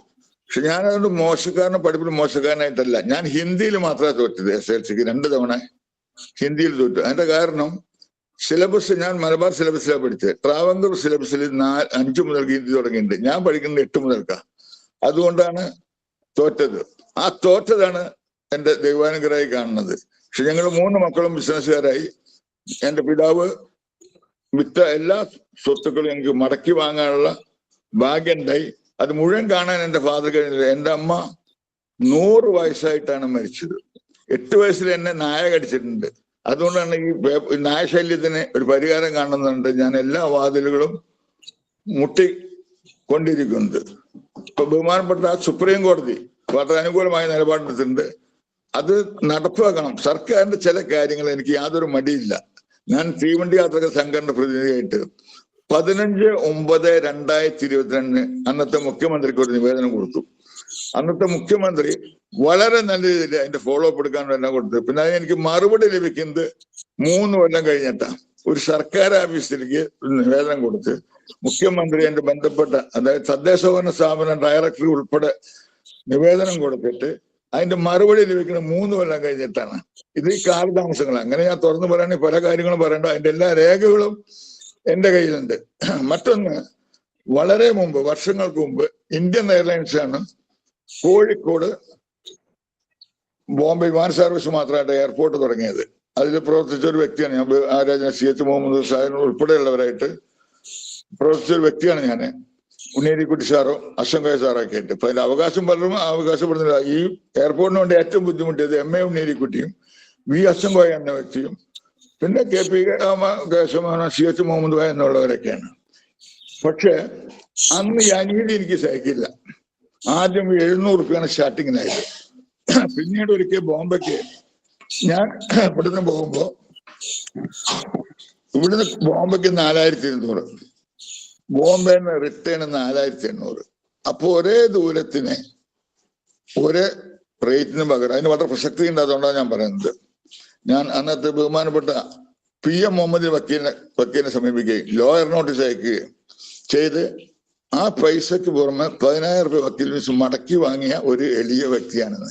ഇന്ന് പകൽ കൊള്ളയാണ് വിമാനം നടത്തുന്നത്. പകൽ കൊള്ള രോഗികൾക്ക് പോലും വരാൻ പറ്റാത്ത അവസ്ഥയുണ്ട്. അതുകൊണ്ടാണ് നമ്മൾ ഈ കപ്പൽ സർവീസ് വേണ്ടി പ്രവർത്തിക്കുന്നത്. ഇനി ട്രെയിനിന്റെ കാര്യം എടുത്താല് സാധാരണ ടിക്കറ്റ്, തത്കാല്, പ്രീമിയം തത്കാല് കൊള്ളടിക്കുക ചെയ്യണത്. ഒരേ ദൂരത്തിന് ഒരേ നികുതിയല്ല. അപ്പൊ ഇവര് വരുമാനം വർദ്ധിപ്പിക്കാൻ വേണ്ടിയിട്ട് യാത്രക്കാരെ ചൂഷണമാണ് ചെയ്യുന്നത്. ഒരുപാട് നല്ല കാര്യങ്ങൾ റെയിൽവേ ചെയ്യുന്നുണ്ട്. ഇന്ന് റെയിൽവേ സ്റ്റേഷന്റെ അവസ്ഥ എന്താണ്?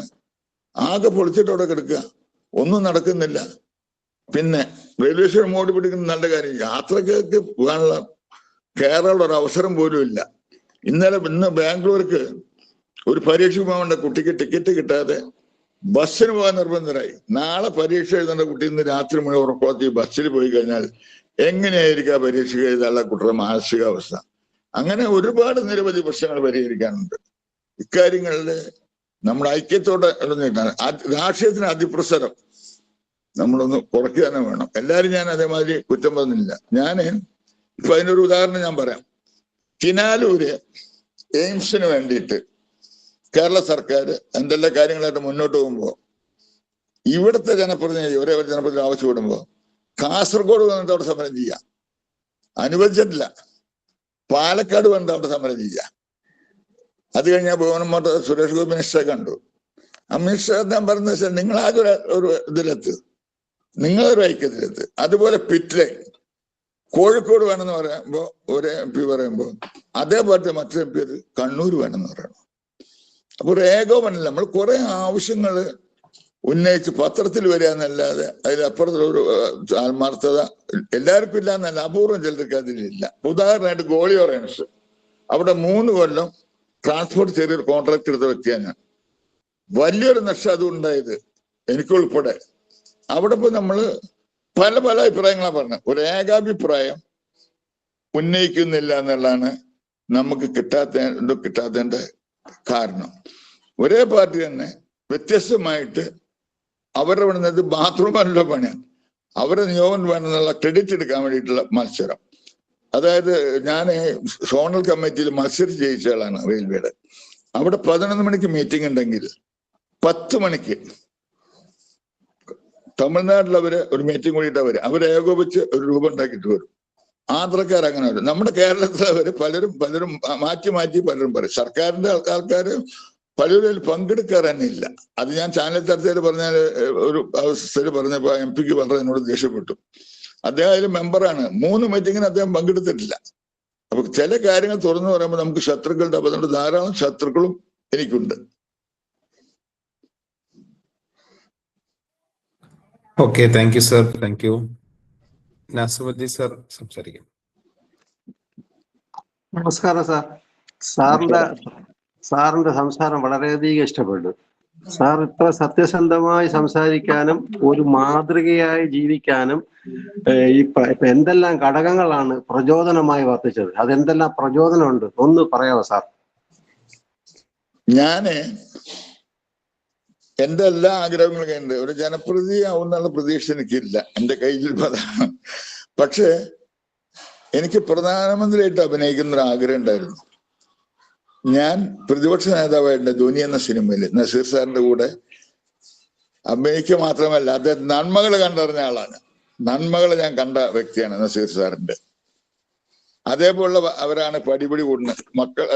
അമ്മ എന്ന സംഘടനയിൽ MLA ആയിട്ടുണ്ട്, MP ആയിട്ടുണ്ട്. അങ്ങനെ എനിക്ക് തോന്നുന്നു പ്രതിപക്ഷ നേതാവായിട്ടുണ്ട്. ഒരുപാട് വേഷങ്ങൾ ചെയ്തിട്ടുണ്ട്. അതിന്റെ പുറകെ ഞാൻ നടക്കില്ല. ഒരു സീനിൽ മാത്രമേ അഭിനയിക്കുള്ളൂ. അതാണ് എന്റെ പ്രിൻസിപ്പിൾ. ചന്ദ എന്ന സിനിമയിൽ മുഖ്യമന്ത്രിയാണ്.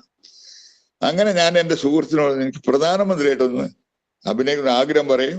അദ്ദേഹം പൊളിറ്റിക്കൽ കറക്ഷൻ എന്ന പേരിൽ സിനിമ ഭ്രാന്തനല്ലാട്ടോ, ഞാൻ ആവശ്യമുള്ള ആളൊന്നുമല്ല. സിനിമയിൽ എന്നെ പ്രധാനമന്ത്രിയാക്കുകയും എൻ്റെ Asia book of record certificate ബഹുമാനായ അന്നത്തെ ഗവർണർ ആരിമോൻ സാറാണ് എൻ്റെ വീട്ടിൽ കൊണ്ടുവന്ന് തന്നത്. വലിയൊരു അംഗീകാരമായിട്ട് കാണുകയാണ്. ഞാൻ എൻ്റെ മേന്മ പറയാൻ വേണ്ടിയിട്ടില്ല. അപ്പൊ നത്തിങ് ഈസ് ഇമ്പോസിബിൾ. പക്ഷെ നമുക്ക് ആഗ്രഹിക്കാവുന്നത് ആഗ്രഹിക്കാൻ പാടുള്ളൂ. യഥാർത്ഥ മുഖ്യമന്ത്രി നമ്മൾ ആഗ്രഹിക്കാൻ പാടില്ല. ഇന്നത്തെ തമിഴ്നാട് മുഖ്യമന്ത്രിയായിട്ട് എനിക്ക് ചെറിയ അടുപ്പുണ്ട്. അദ്ദേഹത്തിന് നെഹ്റു സ്റ്റേഡിയത്തിൽ അവാർഡ് കൊടുക്കാനുള്ള അവസരം എനിക്ക് ഉണ്ടായിട്ട്. പോണ്ടിച്ചേരി മുഖ്യമന്ത്രിയായിട്ട് അന്ന് അദ്ദേഹം കൃഷിമന്ത്രിയായിരുന്നു. അവരൊക്കെ ആയിട്ടുള്ള ഒരുപാട് വലിയ മഹൽ വ്യക്തികളായിട്ട് കയ്യെത്താ ദൂരത്തുള്ളതായിട്ട് സൗഹൃദം പുലർത്താൻ കഴിഞ്ഞിട്ടുണ്ട്. ഞാനൊരു തീവണ്ടി യാത്രയിൽ കൂടെ സഞ്ചരിച്ച ആളുടെ ആയിട്ട് ആ ബന്ധം ഞാൻ പിന്നീട് പുലർത്തും. ബന്ധം ഞാൻ എല്ലാവരുമായിട്ടും ഇങ്ങനെ തുറന്നുകൊണ്ടേയിരിക്കും. ഇപ്പൊ നമ്മുടെ ജനശബ്ദത്തിന്റെ അദ്ദേഹത്തിന് തന്നെ ഞാൻ ശല്യമായിട്ട് ഞാൻ ഇടയ്ക്കിടയ്ക്ക് അദ്ദേഹത്തെ വിളിക്കും. ഞാൻ എല്ലാവരുമായിട്ടും ബന്ധങ്ങൾ കീപ്പിക്കും, സൗഹൃദം കീപ്പിക്കും. ഒരു കച്ചവടക്കാരനിൽ മാത്രം ഒതുങ്ങുന്നെങ്കിൽ സമ്പത്തുകൊണ്ട് ഞാൻ എവിടെ എത്തിയായിരുന്നു. എനിക്ക് തലശ്ശേരി വടകരയ്ക്ക് ബ്രാഞ്ചൊക്കെ ഞാൻ നിർത്തിയതാ. സമ്പത്തുകൊണ്ടൊക്കെ എവിടെയെങ്കിലും എത്തിയായിരുന്നു. ഇത്രയും വലിയ സൗഹൃദം കിട്ടില്ല. അപ്പൊ ഈ വേദി തന്നെ കിട്ടാൻ കാരണം ഇപ്പൊ നമ്മളെ സൗഹൃദം കൊണ്ടല്ലേ. ഞാനൊരു ബിസിനസ്സിൽ മാത്രം ഒതുങ്ങിയിരുന്നെങ്കിൽ നമ്മൾ തമ്മിൽ പരിചയപ്പെടാൻ അവസരമില്ല. എല്ലാവരുമായിട്ടുള്ള പരിചയമാണ് നമ്മളെ ഏറ്റവും വലുത്. പിന്നെ കമ്പനിക്ക് ഞാൻ പറഞ്ഞു അതൊക്കെ വെറുതെ ദുർവ്യാഖ്യാനം, മദ്യപാനമാണെന്നുള്ളത്. എന്റെ പോലെ കമ്പനിയുള്ള ആൾക്കാരുണ്ടാവില്ല. മദ്യം അനിവാര്യമല്ല. അതിനും വലിയ അപകടമാണ് ഈ മയക്കുമരുന്ന്. ഞാൻ ഒന്നുകൂടി നമ്മുടെ ആഭ്യന്തരമന്ത്രിയെ അഭിനന്ദിക്കാൻ ഈ അവസരം ഉപയോഗിക്കണം. ഇനി തെരുവുനാ ശല്യത്തിന് ഞാൻ മുഖ്യമന്ത്രിക്ക് മറ്റേ നിവേദനം അയച്ചിട്ടുണ്ട്. തെരുവുനാ ശല്യത്തിൽ അനുഭവിച്ചൊരു വ്യക്തി എന്ന നിലയ്ക്ക് 14 നാഴിക ഞാനും എൻ്റെ അമ്മയും കൂടി ഇഞ്ചക്ഷൻ എടുത്ത് തൃത്താല പോയിട്ടാണ് ഇഞ്ചക്ഷൻ എടുക്കുക. 8 വയസ്സാണ് എനിക്ക്. അന്ന് ഞങ്ങളുടെ നാട്ടിൽ ആശുപത്രി ഇല്ല. അപ്പൊ അതിന്റെ ദുരിതം അനുഭവിച്ചൊരു വ്യക്തിയാണ് ഞാൻ. പിന്നെ അതുപോലെ പേയളകിയിട്ട് ബീച്ച് ഹോസ്പിറ്റലിൽ ഒരാൾ മരിക്കുന്ന കാണാൻ കഴിയില്ല. അത് നേരിട്ട് കേട്ട ആളാണ് ഞാൻ. അതിനൊക്കെ നമുക്ക് പരിഹാരം ഇല്ലാണ്ടല്ല. ഇതിന്റെയൊക്കെ പിന്നെ മരുന്ന് കമ്പനി ഉണ്ടോന്ന് ഞാൻ സംശയിക്കാൻ. അതിന്റെ മുകളിൽ എന്ത് വിധത്തിൽ ഞാൻ നേരിടാൻ തയ്യാറാണ്. ഈ പേപ്പട്ടി ശല്യം ഫലപ്രദമായി നടപ്പാക്കാത്തതിന്റെ പേരില് മരുന്ന് ലോബികളുടെ കൈ വരെ ഉണ്ടോന്ന് ഞാൻ സംശയിക്കുന്നുണ്ട്. കാര്യങ്ങളൊക്കെ സമഗ്രമായ അന്വേഷണം നമുക്ക് എല്ലാവരും നിങ്ങൾ ഇത്രയും പേര് പരിചയപ്പെട്ട തന്നെ വലിയൊരു വേദി എനിക്ക് ലഭിച്ചത്. എല്ലാവരുടെ കാര്യത്തില് പിന്തുണക്കണമെന്നാണ് അഭ്യർത്ഥിക്കുന്നത്. നമുക്ക് വേറെ പ്രതീക്ഷയുണ്ട്. ഇപ്പൊ പുതിയ മുഖ്യമന്ത്രിയില് VDC അദ്ദേഹം നല്ല വായനയുള്ള ആളാണ്. രാഷ്ട്രീയമൊന്നുമില്ല എനിക്കെല്ലാം. എന്റെ രാഷ്ട്രീയം ഇതാണ്. ഇപ്പൊ ഞാൻ കേന്ദ്രത്തിൽ BJP ആണ്, സ്റ്റേറ്റിൽ ഇതുവരെ LDF ആയിരുന്നു, ഇപ്പൊ UDF ആയി. അത് ഭരിക്കുന്നവരനുസരിക്കാനാണ് ബൈബിളിൽ പറഞ്ഞിരിക്കുന്നത്.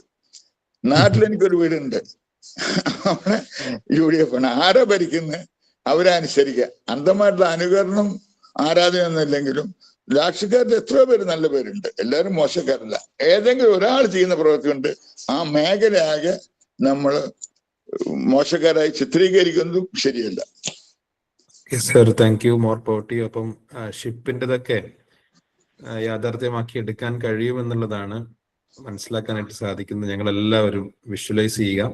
നമുക്ക് ദുബായിലേക്ക് ഷിപ്പിലേക്കൊക്കെ പോകാൻ പറ്റുന്നൊരു സാഹചര്യം ഒരുങ്ങി വരട്ടെ. അപ്പൊ സാർ ഇറങ്ങി തിരിച്ച പല കാര്യങ്ങളും നടന്നിട്ടുണ്ട് എന്നുള്ളത് സാറിന്റെ ജീവിതത്തിൽ തന്നെയുള്ള അനുഭവമാണ്. തീർച്ചയായിട്ടും നമ്മൾ ആഗ്രഹിക്കുന്ന കാര്യങ്ങൾ നമുക്ക് നേടിയെടുക്കാനായിട്ട് സാധിക്കും. അത്രയും ഇച്ഛാശക്തി ഓരോ ആളുകൾക്കും ഉണ്ട് എന്നുള്ളതാണ്. താങ്കളുടെ സംസാരം വളരെ ഇൻസ്പയർ ആയിട്ടാണ് ഞങ്ങൾക്ക് തോന്നിയിട്ടുള്ളത്. ഇനി ആർക്കെങ്കിലും എന്തെങ്കിലും ചോദ്യങ്ങൾ ഉണ്ടെങ്കിൽ ജസ്റ്റ് നിങ്ങൾ ഹാൻഡ് റൈസ് ചെയ്യണം. നമുക്ക് പെട്ടെന്ന് തന്നെ അവസാനിപ്പിക്കേണ്ടതുണ്ട്. അപ്പോൾ ആരെങ്കിലും സംസാരിക്കാൻ ആഗ്രഹിക്കുന്നുണ്ടെങ്കിൽ പെട്ടെന്ന് ഹാൻഡ് റൈസ് ചെയ്യുക. സുഹറ മാം സംസാരിച്ചു. ഹലോ, കേൾക്കണ്ടോ? കേൾക്കാം. സാറ് പറഞ്ഞ വിജയകൃഷ്ണൻ സാറില്ലേ, സഹകരണ ബാങ്കിന്റെ? അതെ. സാറുമായിട്ട് എനിക്കൊരു എന്താ പറയാ, സാറ് പറഞ്ഞ പോലെ വലിയൊരു ഉപകാരം സാറിന്റെ അടുത്തുനിന്ന് എനിക്ക് കിട്ടിയിട്ടുണ്ട്. സന്തോഷം. എന്താന്ന് വെച്ചാൽ എന്റെ വീട്ടിലേക്ക് വഴിയില്ലായിരുന്നു. അവിടെ ആയിരുന്നു ഇവര് മറ്റേ ലാഡറിന്റെ എന്താ ബിൽഡിങ് ഉണ്ടാക്കിയത്, എന്താ ഫ്ലാറ്റ്. അപ്പം കുറെ വർഷങ്ങളായിട്ട് അവിടേക്കൊരു ചെറിയ ഒരു ഓട്ടോ കഷ്ടിച്ചു. അപ്പൊ എന്റെ വീട്ടിൽ എന്റെ ഉമ്മയും എന്റെ ബ്രദറും സ്ട്രോക്ക് വന്ന് കുഴഞ്ഞെടുക്കുന്ന ആൾക്കാരായിരുന്നു. അപ്പൊ ഇവരെ കൊണ്ട് ഞാൻ ഭയങ്കര ബുദ്ധിമുട്ടായിരുന്നു. എനിക്ക് ഇവരെ ഹോസ്പിറ്റൽ കൊണ്ടുപോകാനൊക്കെ നമ്മൾ എടുത്ത് കസേരയിൽ വെച്ചിട്ടായിരുന്നു കൊണ്ടുപോകാറ്. ഓ ഓ അപ്പൊ കൊറേ അതിന്റെ ആൾക്കാരോട് മൊത്തം സംസാരിച്ചപ്പോഴും ആരും വഴിയൊന്നും തന്നില്ല. അപ്പൊ ഈ വിജയകൃഷ്ണൻ സാറ് ഇത് വാങ്ങിയപ്പോ കുറെ പേര് എൻ്റെ അടുത്ത് പറഞ്ഞു, വിജയകൃഷ്ണൻ സാറിനൊന്നും നേരിട്ട് കാണാൻ പറ്റൂല, വേറെ ആള് മുഖേന നമ്മൾ റെക്കമെൻഡ് ചെയ്ത് അങ്ങനെ അങ്ങനെ ഭയങ്കര അതെ. പക്ഷെ ഞാൻ എന്ത് ചെയ്തെന്ന് വെച്ചാൽ ഒരു ദിവസം മുപ്പര ചാലപ്പുറം ഓഫീസിൽ പോയി നേരിട്ട് ഒരു ജാനുവരി 1 നേരിട്ട് സാറിന്റെ അടുത്ത് പോവലും സാർ അതെനിക്ക് പിന്നെ ഞാൻ എൻ്റെ ഈ പ്രയാസങ്ങളൊക്കെ പറഞ്ഞപ്പോ ഉടനെ പിറ്റത്ത് എന്താ ഭയങ്കര അത്ഭുത 2 ദിവസം കൊണ്ട് സാറ് ഞങ്ങൾക്ക് ആ വഴി തന്ന് എന്താ പറയുക സാറിന് ഞാൻ സാറിന്റെ പേര് പറഞ്ഞപ്പോ അതാണ് മനസ്സിലാക്കിയത്. എത്ര ഇത് പറഞ്ഞാൽ നമുക്ക് നന്ദി പറഞ്ഞാൽ തീരാത്ത അത്ര സഹായമാണ് സാർ ചെയ്തത്. നന്മയുടെ പൂമരാണ് അദ്ദേഹം, നന്മയുടെ പൂമരാണ്. പിന്നെ മാത്രമല്ല അദ്ദേഹത്തിന്റെ രീതി മേഡം പറഞ്ഞില്ലേ, നേരിട്ട് കാണുക, ശുപാർശയൊന്നും വേണ്ട, നമുക്ക് ആർക്കും നേരിട്ട് കാണാവുന്ന ഒരു കാര്യമാണ്. അദ്ദേഹമൊക്കെയാണ് മാതൃകാ പുരുഷൻ. അവരൊക്കെ ഭരണരംഗത്ത് വരണം. അത് വരാത്തതിന്റെ പോരായ്മയാണ് നമ്മൾ അനുഭവിച്ചുകൊണ്ടിരിക്കുന്നത്. ആ നല്ല വാക്കുകൾക്ക് നന്ദി. ഞാൻ അദ്ദേഹത്തെ അത് അറിയിക്കുകയും ചെയ്യും. Thank you Suhra ma'am. More power to you. Fousiya Hanif ma'am സംസാരിച്ചു. Good morning all. ആദ്യമായി ഇന്നത്തെ സെഷൻ നമ്മൾ അത്രയും മനോഹരമായ രീതിയിൽ കാര്യങ്ങൾ ഷെയർ ചെയ്യുകയും അത് കേട്ടിരുന്നു പോവാ. ഇനിയും സമയപരിധികളില്ലാതെ ഇനിയും കുറച്ചു നേരം കൂടെ ഉണ്ടായിരുന്നെങ്കിൽ എന്ന് ആഗ്രഹിച്ചു പോവുകയാണ്. അത്രയും നല്ല രീതിയിൽ സാറുടെ ജീവിതാനുഭവങ്ങൾ എല്ലാവരുടെ മുന്നിലും പങ്കുവച്ചു. അപ്പോൾ ഞാൻ അതിന് ഒരു ഗ്രാറ്റിറ്റ്യൂഡ്, ഒരു നന്ദി പറയാൻ വേണ്ടിയിട്ടാണ് ഞാൻ വന്നത്. സാറുടെ വാക്കുകൾ സത്യം പറഞ്ഞു കഴിഞ്ഞാൽ അത് ഇന്നത്തെ തലമുറക്ക് കൊടുക്കാൻ പറ്റുന്ന ഏറ്റവും വലിയ പ്രചോദനമായിട്ടുള്ള വാക്കുകളാണ്. അത് ഫോളോ ചെയ്യാൻ എന്തായാലും ഞങ്ങളെപ്പോലുള്ള ഒരു വലിയ ടീം കൂടെ ഉണ്ടാവും ഇൻഷാ അല്ലാ. ആദ്യമായി ഈ ഒരു വേദിയിൽ സാറിന്റെ വിശേഷങ്ങളും കാര്യങ്ങളും ജീവിതാനുഭവങ്ങളും ഒക്കെ അറിയാനും അത് ജീവിതത്തിലേക്ക് പകർത്താനുള്ള ഒരു പ്രചോദനം തന്നെയാണ് സാറിന്റെ ഓരോ വാക്കുകളും അത്രയ്ക്ക് പ്രഷ്യസ് ആയിട്ടുള്ള വേർഡ്സ് ആണ് സാർ തന്നത്. അപ്പോൾ ഇങ്ങനെ ഒരു അവസരം തന്നതിന് നമ്മളുടെ എനർജൈസ് ടീമിനോടും ഞാൻ എൻ്റെ നന്ദി അറിയിക്കുന്നു. Thank you sir. More power to you. Thank you. Thanks a lot. Thank you. ഒരു കാര്യം കൂടി പറയാൻ എന്നെ അനുവദിക്കണം. ഞാൻ ഒരു പുസ്തകം ഇറക്കിയിട്ടായിരുന്നു, തോൽക്കാൻ മനസ്സില്ലാതെ എന്ന് പറഞ്ഞ പുസ്തകം. ഇന്നലെ ഫറൂഖ് കോളേജില് ഒരു വിദ്യാർത്ഥി എന്നെ വിളിച്ചു, സാറിന് ഞങ്ങൾക്കൊന്ന് കാണണല്ലോ എന്ന് പറഞ്ഞു. അപ്പൊ ഞാൻ പറഞ്ഞു, അതിനെന്താ വിരോധമല്ല, ചാലപ്പുറത്ത് എൻ്റെ ഓഫീസ്, നിങ്ങൾ പേരൻസിനെ കൂട്ടി വരണം, ഒറ്റയ്ക്ക് വരരുത് എന്ന് പറഞ്ഞു. ഒറ്റയ്ക്ക് ഞാൻ സ്ത്രീകളെ കാണാറില്ല. അങ്ങനെ പേരൻസിനെ കൂട്ടി വന്ന് ഒരു 4 പേര് വന്നു. അതിന്റെ കൂടെ ഒരു ഹിന്ദു സഹോദരി ഉണ്ടായിരുന്നു. അങ്ങനെ വന്നിട്ട് ഈ കുട്ടി പറഞ്ഞു, നിങ്ങൾ ലൈബ്രറിയിൽ നിന്ന് പുസ്തകം വായിച്ചു, നിങ്ങൾ കളവ് എന്തിനായാലും എഴുതിയെന്ന് ചോദിച്ചു. അപ്പൊ എന്താ കളവ് വെച്ചാല്, എന്റെ കല്യാണം കഴിഞ്ഞത് 1900 ജനുവരി 2-ാം തീയതിയാണ്. അപ്പൊ ഞങ്ങളുടെ രീതി അനുസരിച്ച് അന്ന് അതിന്റെ അടുത്ത ദിവസം എൻ്റെ വീട്ടിലും ബുധനാഴ്ച ഭാര്യ വീട്ടിൽ പോയി താമസിക്കണമെന്നാണ്. ഞാൻ കല്യാണം കഴിഞ്ഞ് വീട്ടിലെ ഭാര്യയുടെ സൽക്കാരം കഴിഞ്ഞ് നേരെ ബസ് കയറി കോഴിക്കോട് ഒന്ന് SKS ബസ്സിലാണ് എൻ്റെ ആദ്യ രാത്രി. ഹണിമൂൺ ആദ്യത്തെ ഫസ്റ്റ് നൈറ്റ് SKS ബസ്സിലാണ്. അന്ന് കച്ചവടമാണ് എനിക്ക് പ്രധാനം. പിന്നീട് ബുധനാഴ്ച ഞാൻ വന്നില്ല. അടുത്ത ഞായറാഴ്ചയാണ് ഞാൻ എൻ്റെ ഭാര്യയെ കാണുന്നത്. ഒരാഴ്ച കഴിഞ്ഞിട്ടാണ് കാണുന്നത്. അപ്പൊ പല പ്രചരണം വന്നു, കല്യാണം ഇഷ്ടപ്പെടാണ്ട് പോയത് അങ്ങനെയാണെന്നൊക്കെ പറഞ്ഞു. അന്ന് കച്ചവടം എന്നുണ്ട്. നമ്മളൊരു ലക്ഷ്യത്തിൽ 4 ലക്ഷ്യമാണ്. അത് കഴിഞ്ഞാൽ ബാക്കിയെല്ലാം ഉള്ളൂ. അപ്പൊ ആ കുട്ടിക്കറിയേണ്ട ഇതാണ്, ആദ്യ രാത്രി നിങ്ങൾ SKSൽ ഭാര്യയായിട്ടാ പോയ, എന്നത്തെ മാതിരി ഡബിൾ ടക്കർ ഇതുണ്ടോന്നൊക്കെ ചോദിച്ചത്. അത് ഞാനൊന്ന് പറഞ്ഞെന്ന് മാത്രമേ ഉള്ളൂ. ആ പുസ്തകത്തിലുണ്ട്. പിന്നെ സ്വിസ് ബാങ്കില് അക്കൗണ്ട് തുടങ്ങാൻ പോയ ആളാണ് ഞാൻ. യൂറോപ്പിലെ സ്വിസ് ബാങ്കിൽ അക്കൗണ്ട് തുടങ്ങാൻ പോയ ആളാണ്. വളരെ ഭംഗിയിൽ അവർ സ്വീകരിച്ചു. പിന്നെ എൻ്റെ അടുത്ത് $100 ഞാൻ ഡെപ്പോസിറ്റ്. പിന്നെ അടിച്ചില്ല എന്ന് മാത്രമേ വരുള്ളൂ. കാരണം ഞാൻ ആവശ്യമില്ലാത്തൊരു അബദ്ധം ചോദിച്ചു, can you give me the list of Indian investors ചോദിച്ചു. അപ്പൊ അവർ ഞാനെന്തോ ചാരനാണെന്ന് തെറ്റിദ്ധരിച്ചു. അങ്ങനെയൊക്കെ മണ്ടത്തരങ്ങള് ധാരാളം പറ്റിയിട്ടുണ്ട്. ഞാൻ സിനിമയായിട്ട് ബന്ധം കണ്ടെങ്കിലും ഞാൻ ആ ഭാഗത്ത് അവിടെ പോയി അവരെ അവിടെ നിൽക്കാറുമില്ല. ഒരു സീനിൽ മാത്രമേ അഭിനയിച്ചു പോരും. അതുകൊണ്ട് എന്നെ ആ ലിസ്റ്റിൽ നിങ്ങൾ പെടുത്തരുതെന്ന് കൂടി അഭ്യർത്ഥിക്കുകയാണ്. എല്ലാ നല്ല വശങ്ങളും നമുക്ക് സ്വീകരിക്കാം, ആരുടെയും സ്വീകരിക്കാം. Okay, thank you sir. More power to you. ഇനി സർ, ആരെങ്കിലും? ഒരുപാട് വിവരങ്ങളും വിവരണങ്ങളും കിട്ടി. തരിച്ചിരുന്നു പോയി. എത്ര അറിവുകളാണ് ഞങ്ങൾക്ക് കിട്ടിയെന്നുള്ളത് അത്ഭുതം തന്നെ. പിന്നെ ഞാന് പ്രത്യേകിച്ച് പറയാൻ വേണ്ടിയിട്ട് സാറ് പട്ടികളുടെ കാര്യം പറഞ്ഞതിനെ പറ്റിയാണ് എനിക്ക് പറയാനുള്ളത്. അതിന്റെ വേദന അനുഭവിച്ച ഒരാളാണല്ലോ. അപ്പൊ ഞാൻ അപേക്ഷിക്കുകയാണ്. ഇപ്പൊ ഇവിടെ എത്ര നിയമങ്ങൾ വന്ന്, പട്ടിനെ കൊല്ലാൻ നിയമം വന്ന്, പിടിക്കാൻ നിയമം വന്ന്, ഒരു കാര്യവുമില്ല. ഒരു കുട്ടിക്ക് പോലും ഒരു മുറ്റത്തിറങ്ങാൻ കഴിയണില്ല. ഒരു പേപ്പറിൽ ഇത് പറയുന്ന ന്യൂസ് വരുന്നു, പക്ഷെ ഓരോ പ്രദേശത്തും ഇതാണ്. നല്ല തൊടുതുടുത്ത പട്ടികൾ. ഇപ്പൊ ഞാൻ പറയുന്നു, ഈ പട്ടികളെ ഒന്ന് എവിടെങ്കിലും ഒഴിഞ്ഞൊരു പുഴയോരത്തോ എവിടെങ്കിലും ഒരു ഷെഡോ ആക്കി അത് നോക്കാൻ ആളും ഭക്ഷണത്തിനുള്ള സംവിധാനവും ആക്കി കഴിഞ്ഞാല് നമുക്ക് അവർക്കും രക്ഷയല്ലോ. അവരെ നോക്കാൻ ഒരു ജോലി ഗവൺമെന്റിൽ നിന്ന് കൊടുക്കുന്ന മാതിരി ജോലി കൊടുക്കണം, ഏതെങ്കിലും സ്ത്രീകളെയും കൊടുക്കണം, സഹായിക്കാം. അങ്ങനെ അവര് ജീവിച്ച് മരിച്ചോട്ടെ. അപ്പൊ നമുക്ക് വിഷമിക്കണ്ട. ഈ മറ്റു മന്ത്രിമാരൊന്നും ഇടപെടണ്ടല്ലോ, പട്ടിപ്രേമികളൊന്നും. പിന്നെ വേറൊന്നും ഞാൻ ചെയ്യാനുള്ളത്, ഏതൊരു സംസ്ഥാനത്ത് പട്ടിയിറച്ചി അടിപൊളിയായിട്ട് ആട്ടിനെ തൂക്കിയിട്ട മാതിരി തിന്നുന്നുണ്ട് അത്രേ. അപ്പൊ അവരായിട്ടൊരു ബന്ധം സ്ഥാപിച്ചൂടെ? അപ്പൊ നല്ല രീതിയിൽ ഒരു ജനതന്റെ പട്ടിണിയും മാറും, നമ്മളെ വിഷമം മാറും. എന്താണ് ഓരോ കുട്ടികൾ കണ്ണിന് വരെ കടിക്കുകയാണ്. ഇത് അവരവരെ മക്കൾക്ക് ഇങ്ങോട്ട് വരുമ്പോഴേ ഈ പട്ടിപ്രേമിയൊക്കെ മനസ്സിലാവുള്ളൂ. അനുഭവിക്കുന്നവരത് എങ്ങനെയാ പറയാ? അതുകൊണ്ട് സാറ് ഇതിനു വേണ്ടി പ്രവർത്തിക്കുമ്പോ ഞങ്ങളൊക്കെ സാറിന്റെ കൂടെ ഉണ്ട്. ഞാൻ അതിന് വേണ്ടി എന്റെ ജീവിതം ഒഴിഞ്ഞു വെക്കാം. ഞാൻ ഒരു കാര്യം കൂടി പറയാം മാഡം. ഈ വിദേശമൊക്കെ ഉണ്ട്, അവിടെ ഒന്നും ഇപ്പൊ തെരുനായ ശല്യമില്ലല്ലോ. വിദേശം അവർ പട്ടികളെ പോറ്റുന്നുണ്ട്, നമ്മളൊക്കെ കൂടുതൽ സ്നേഹിക്കുന്നുണ്ട്, ഒക്കെ ചെയ്യുന്നുണ്ട്. അവിടെ ഒന്നും ഈ ശല്യം അവിടെ ഇല്ലല്ലോ. ഈ തെരുവ് നായ്ക്കൾ അവിടെ ഇല്ല. അപ്പൊ ഞാൻ പറഞ്ഞല്ലോ, നത്തിങ് ഇസ് ഇമ്പോസിബിൾ എന്ന്. അധികാരികൾ വിചാരിച്ചു കഴിഞ്ഞാൽ ഇതൊക്കെ നിഷ്പ്രയാസം ചെയ്യാൻ കഴിയുന്ന ഒരു കാര്യമാണത്. വളരെ നല്ല നിർദ്ദേശം മാഡം പറഞ്ഞ്. എനിക്ക് എന്റെ ദുഃഖം, ശരിയല്ല, 14 അടയാളന്റെ അവിടെ കിടക്കുക. നമ്മൾ ചാക്ക് സൂചിതമായുള്ള ഇഞ്ചക്ഷൻ ആയിരുന്നു അന്ന്. ഇന്നത്തെ മാതിരി ആധുനിക ഇഞ്ചക്ഷൻ അല്ല, 14 ഇഞ്ചക്ഷൻ എടുക്കണം. പിന്നെ എന്റെ അമ്മയ്ക്ക് കല്യാണത്തിനോ മറ്റോ പിന്നെ ശ്രദ്ധിക്കണം. കാരണം നാരങ്ങ കഴിക്കാൻ പാടില്ല, പഥ്യം ഉണ്ടായിരുന്നു അന്ന്. പിന്നെ ഇറച്ചി കഴിക്കാൻ പാടില്ല, അങ്ങനെ പല നിബന്ധനകളുണ്ടാവും. എന്റെ അമ്മ പോലും കല്യാണത്തിന് ഭക്ഷണം കഴിക്കാറില്ല, എന്നെ ശ്രദ്ധിക്കുന്ന അവസ്ഥയായിരുന്നു. അത് ഞാൻ നേരിട്ട് അനുഭവിച്ച ഒരാളാണ്. നമുക്ക് ഒന്നിച്ച് പോരാടാം. ഞാൻ മാത്രമാണ്, നമുക്ക് എല്ലാവർക്കും ഒന്നിച്ച് പോരാടാം. ഇതിന് പരിഹാരം ഇന്നല്ലേ നാളെ ഉണ്ടാവും തന്നെയാണ് വിശ്വസിക്കുന്നത്.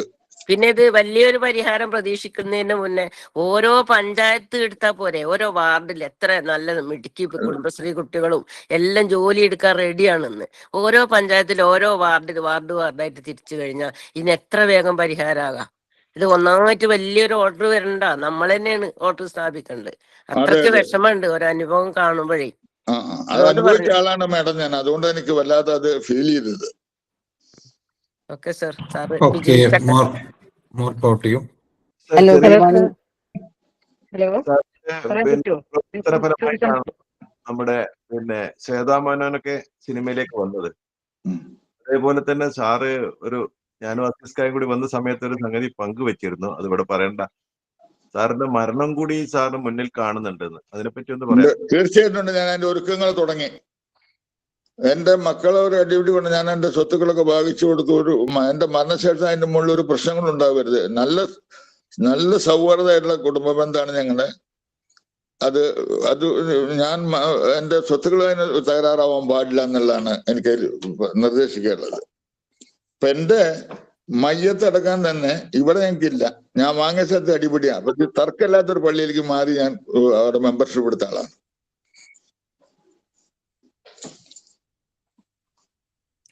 Hello, good morning sir. രണ്ട് വാക്ക് പറയട്ടെ സർ. ഇന്ന് എന്താ പറയാ, ഏറ്റവും നല്ലൊരു വ്യക്തിയുടെ എക്സ്പീരിയൻസ് കിട്ടി. ഇന്നത്തെ ദിവസം നമുക്ക് അങ്ങോട്ട് ശരിയായി എല്ലാം കൊണ്ടും. ഓരോ കാര്യങ്ങൾ പറയുമ്പോഴും അതിലൊക്കെ നമുക്ക് ഇന്നത്തെ ആൾക്കാർക്ക് ചിന്തിക്കാനും കൂടി പറ്റാത്ത, സാറിന്റെ ഏജിലുള്ളവർക്കും കൂടി ചിന്തിക്കാൻ പറ്റാത്ത കാര്യങ്ങളാണ് സാർ ചെയ്ത് ഈ രീതിയിലെത്തിയത്. വളരെ അഭിമാനം തോന്നുന്നു ശ്രീമതി സാറിനും നമ്മളുടെ ടീമിനും.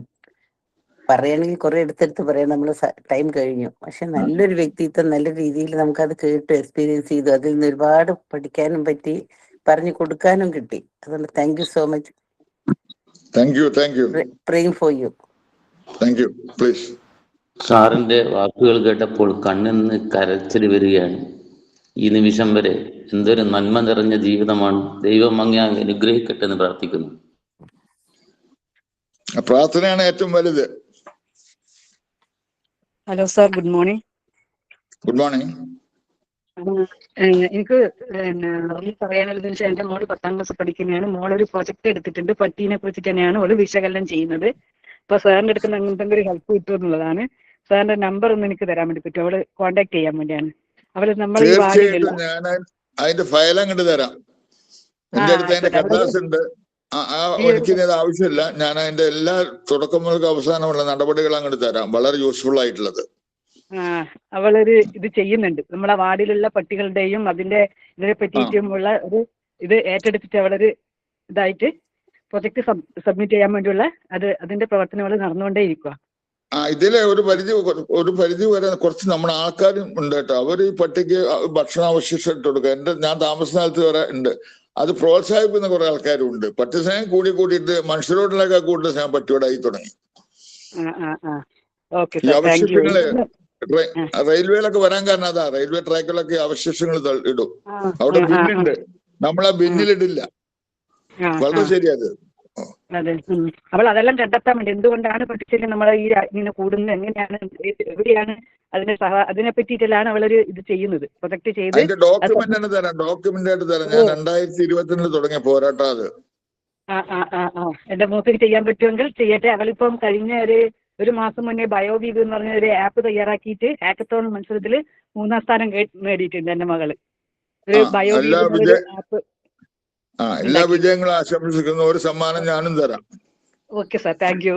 സാർ നമ്പർ തന്നു കഴിഞ്ഞാൽ സാർ മോള് കോണ്ടാക്ട് ചെയ്ത് അതിനുള്ള എല്ലാ സഹായ സഹകരണങ്ങളും തരണമെന്ന് ഞാൻ അഭ്യർത്ഥിക്കുന്നു സാറിനോട്. തീർച്ചയായിട്ടും. Okay sir, thank you. More power to you. Jameela teacher. Good morning all. Sir ഇന്ന് വിശദീകരിച്ച കാര്യങ്ങൾ, ജീവിത അനുഭവങ്ങൾ, ഏറ്റവും പ്രധാനമായിട്ട് അതിൽ മനസ്സിലാക്കുന്നത് മൂല്യങ്ങളിൽ അധിഷ്ഠിതമായിട്ടുള്ള ഒരു ജീവിതം. അതായത് സാറ് എന്താണോ ഉദ്ദേശിക്കുന്നത് ജീവിതത്തിന്റെ ആ വിജയത്തിലേക്ക് എത്താൻ പറ്റുന്നുണ്ട്. പക്ഷെ ആ മൂല്യങ്ങളിൽ ഒരു വിട്ടുവീഴ്ചയും ഇല്ലാതെ ജീവിതത്തിന്റെ വിജയപാതയിലേക്ക് സാറിന് എത്താൻ പറ്റിയെന്നുള്ളതാണ്. ഇത് എല്ലാവർക്കും മനസ്സിൽ തട്ടിയ ഒരു വിഷയമായിട്ടാണ് എനിക്ക് തോന്നുന്നത്. സാറിന് ഇനിയും ജീവിതത്തിൽ ഒരുപാട് മുന്നേറാനുണ്ട് സാർ. ഇങ്ങനെ തന്നെ ഉറച്ചു നിന്നുകൊണ്ട് സാറിന് മുന്നേറാൻ കഴിയട്ടെ. ഇത് എല്ലാവർക്കും പ്രചോദനമാകുമെന്നതിൽ യാതൊരു സംശയവുമില്ല. നമുക്ക് ഓരോരുത്തർക്കും ആ മൂല്യങ്ങൾ ഉറച്ചു നിന്നുകൊണ്ട് തന്നെ ജീവിത വിജയത്തിലേക്ക് എത്താൻ ഓരോരുത്തർക്കും കഴിയട്ടെ എന്ന് ആശംസിക്കുകയാണ് സാർ. നിങ്ങളുടെ വാക്കുകൾ എനിക്ക് കൂടുതൽ പ്രചോദനമായി. എനിക്ക് 84 വയസ്സ് കഴിഞ്ഞു. ഇതുവരെ കാര്യമായിട്ടുള്ള അസുഖങ്ങളൊന്നും ഉണ്ടായിട്ടില്ല. ഷുഗർ പോലും ഇല്ല. നിങ്ങളൊരു ലഡു 1 കിലോ തന്നാൽ ആ ലഡു പ്ലേറ്റ് അങ്ങോട്ട് മടക്കി തരും. 2 ബിരിയാണി നിങ്ങൾ അതിന്റെ പാത്രം മടക്കി തരും. നമുക്ക് എന്തുണ്ടായിട്ടും കാര്യമില്ലല്ലോ. ഭക്ഷണം കഴിക്കാൻ കഴിയണാണല്ലോ വലിയ കാര്യം. അതുകൂടി പറയാനാണ്. അപ്പൊ നമ്മുടെ ദിൽ അച്ചാഹത്ത് സബ് അച്ചായ എന്നല്ല ആരോ പറഞ്ഞെന്ന് എനിക്കറിയില്ല. നമ്മുടെ മനസ്സ് നന്നായി എല്ലാം നന്നായിരിക്കും. അതുകൊണ്ട് നിങ്ങളുടെ മനസ്സ് മോശം എന്നുള്ള അർത്ഥമല്ല പറഞ്ഞത്. ഓക്കെ. സന്മനസ്സുള്ളവർക്ക് സമാധാനം എന്നല്ലേ യേശു പറഞ്ഞത്? അതെ. റാഷിദ് സാർ, ഒറ്റ കാര്യം, ഒരു കമന്റ്. സാറുടെ ഇന്ററാക്ഷൻ കാണുമ്പോ കേൾക്കുമ്പോ ഓർമ്മ വരുന്നത് രാഷ്ട്രീയത്തിനതീതമായ നായനാർ സാറുടെ ഒരു രീതിയാണ്. അത് വളരെ ആകർഷകമാണ്. Thank you. More power to you. നമ്മുടെ ജീവിതം ഒരു വാക്കുകൊണ്ടും പറയാൻ ഞാൻ അനുവദിക്കണം. നമ്മുടെ ജീവിതം ട്രെയിൻ പോകുന്ന മാതിരി ആയിരിക്കണം. ട്രെയിൻ പോകുമ്പോ അതില് റിസർവ് ചെയ്ത നമ്മുടെ പത്രാധിപര് കയറുകയോ നിങ്ങൾ കയറുകയോ നോക്കില്ല. ട്രെയിൻ അതിന്റെ സമയത്ത് അങ്ങ് പോകുക. അതേ ലക്ഷ്യത്തിലേക്ക് നമ്മൾ പോവുക, കുതിക്കുക. സൈഡും നോക്കരുത്. ഭീഷണിയും നമുക്ക് എവിടെ എത്താൻ കഴിയില്ല. അപ്പൊ ട്രെയിനിന് മാതൃകയായിട്ട് ആണ് ജീവിക്കുക. പിന്നെ ഒരു തീരുമാനം എടുക്കുക, വ്യക്തമായ തീരുമാനം എടുക്കുക. അതിൽ ചിലപ്പോൾ തെറ്റുപറ്റും. അതിലാണ് ഞാൻ അതാണ് ശ്രീമതി ഇന്ദിരാജിയെയും നരംസാവ് സാറിനെ പറ്റി താരതമ്യം ചെയ്ത് മനക്ഷ. ഇന്ദിരാജി പെട്ടെന്ന് തീരുമാനം എടുക്കും. അദ്ദേഹം പല പ്രാവശ്യം ആവശ്യം വരുമ്പോഴേക്കും നമ്മുടെ നീക്കങ്ങൾ ശത്രുരാജി അറിഞ്ഞിട്ടുണ്ടാവും. ഞാൻ കൂടുതൽ നിങ്ങളെ പറഞ്ഞ് ബോറടിക്കുന്നില്ല. ഓക്കെ സർ, thank you. More power to you. Moideen sir, closing remarks NK sir പറയാൻ ഞാൻ വിചാരിക്കുന്നു. അടുത്തതായിട്ട് മൊയ്തീൻ സർ സംസാരിച്ചോളൂ. Good morning. നമ്മള് ഈ ഗ്രൂപ്പില് എന്താണോ നടത്തിക്കൊണ്ടിരിക്കുന്നത് അതിന്റെ ഒരു നേർചിത്രമാണ് നമുക്ക് ഇവിടെ കാണാൻ കഴിയുന്നത്. ഉദാഹരണമായിട്ട് നമ്മളെ മനസ്സ് ശുദ്ധീകരിക്കാനും മനഃശക്തി വർദ്ധിപ്പിക്കാനും ഒക്കെയായി നിരന്തരമായി ചെയ്തുകൊണ്ടിരിക്കുന്ന ആ പ്രവർത്തനം, അതിലെ ഓരോരുത്തർക്കും അതിന്റെ ഫലം കിട്ടിക്കൊണ്ടിരിക്കുന്നുണ്ട്. അതിന്റെ അളവിൽ വ്യത്യാസം ഉണ്ടാകും. ഇവിടെ നമുക്ക് ഈ മനഃശക്തിയൊക്കെ വർദ്ധിപ്പിച്ച് നല്ല തെളിഞ്ഞ മനസ്സുള്ള ഒരാളുടെ ഒരു പ്രഭാഷണമായിട്ടാണ് എനിക്ക് തോന്നിയത്. അദ്ദേഹത്തിന്റെ ഒരുപാട് വിഷയങ്ങളിലേക്ക് കടന്നു പോയിട്ടുണ്ട്. അത് ഓരോന്നും പറ്റി ഒരുപാട് പറയാം. പക്ഷെ എനിക്ക് തോന്നുന്നത് അതൊക്കെ ഒരു തെളിഞ്ഞ ഒരു മനസ്സിൽ നിന്നാണ് ഇത് വന്നത് എന്നുള്ളതാണ്. അങ്ങനെ ഒരു തെളിഞ്ഞ മനസ്സും മനഃശക്തിയുള്ള ഒരു കൂട്ടായ്മ ഉണ്ടാക്കാനാണ് ഈ ഗ്രൂപ്പ് ശ്രമിച്ചുകൊണ്ടിരിക്കുന്നത്. അതിന് ഇത്രയും നല്ലൊരു അതിഥിയെ കിട്ടിയത് കൊണ്ടുവന്നതിൽ സബത്തുള്ള സാഹിബിനെയും അതുപോലെ എല്ലാവരെയും അതിനു വേണ്ടി ശ്രമിച്ച NK അബ്ദുൽ അസീസിനെയും ഒക്കെ അഭിനന്ദിക്കാൻ കൂടി ഈ സമയം ഞാൻ എടുക്കുകയാണ്. അതേപോലെ സാറിന് ഒരു ഗ്രാറ്റിറ്റ്യൂഡ് നൽകാൻ ഈ സമയം ഞാൻ ഉദ്ദേശിക്കുന്നു. Thank you very much.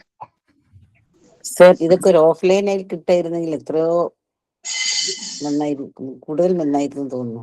നമുക്കതിപ്പോ എനിക്ക് ചാൻസ് ഇല്ലല്ലോ. ഇത്ര സെഷനൊക്കെ ഓഫ്ലൈനില് എല്ലാവരും എത്രത്തോളം ഇൻഫ്ലുവൻസ് ചെയ്യും.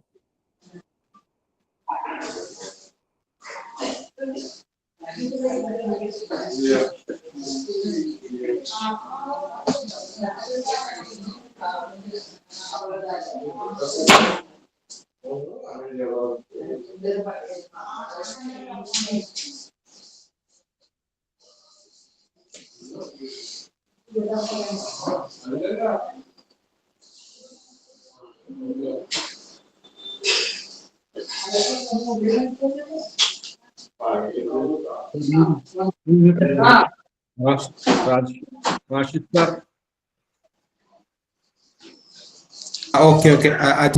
അജ്മൽ സർ സംസാരിക്കുന്നുണ്ടോ? അജ്മൽ അബ്ദുള്ള. അതെ അതെ അതെ. ഓക്കെ, സംസാരിച്ചോളൂ. Good morning all. എന്റെ പേര് അജ്മൽ സാർ. ഞാൻ ഒരു പ്രവാസിയാണ്. ഞാൻ ദുബൈയിൽ നിന്നാണ് സംസാരിക്കുന്നത്. സാറിന്റെ രാവിലത്തെ ഈ ഒരു വാക്കുകൾ വളരെ മനസ്സിന് വളരെ സന്തോഷപ്പെടുത്തുന്ന സംഗതിയാണ്. കാരണം സമൂഹത്തിന്റെ പല തുറകളിലും പല രീതിയിലും ഉന്നമനം കൊണ്ടുവരുന്ന ആൾക്കാരുണ്ട്. ആ കൂട്ടത്തില് പ്രവാസികളെ കൂടി സാറ് കൂട്ടിപ്പിടിക്കാൻ ശ്രമിക്കുന്നുണ്ട്. അറിഞ്ഞാല് സന്തോഷം. സാറ് ഈ ഒരു നിലയിലേക്ക് ബാക്കിയുള്ള ആൾക്കാരെ കൂടി കൈപിടിച്ചേർത്താനുള്ളൊരു ശ്രമം നടത്തുന്ന എല്ലാവരെയും നിങ്ങളും കൂടെ വേണം എന്നുള്ളൊരു വാക്ക് വളരെ അഭിമാനമായിട്ട് തോന്നുന്നുണ്ട്. സാറേ ഒരു ക്ലാസ് കിട്ടിയതിൽ വളരെ സന്തോഷമുണ്ട്. Thank you sir.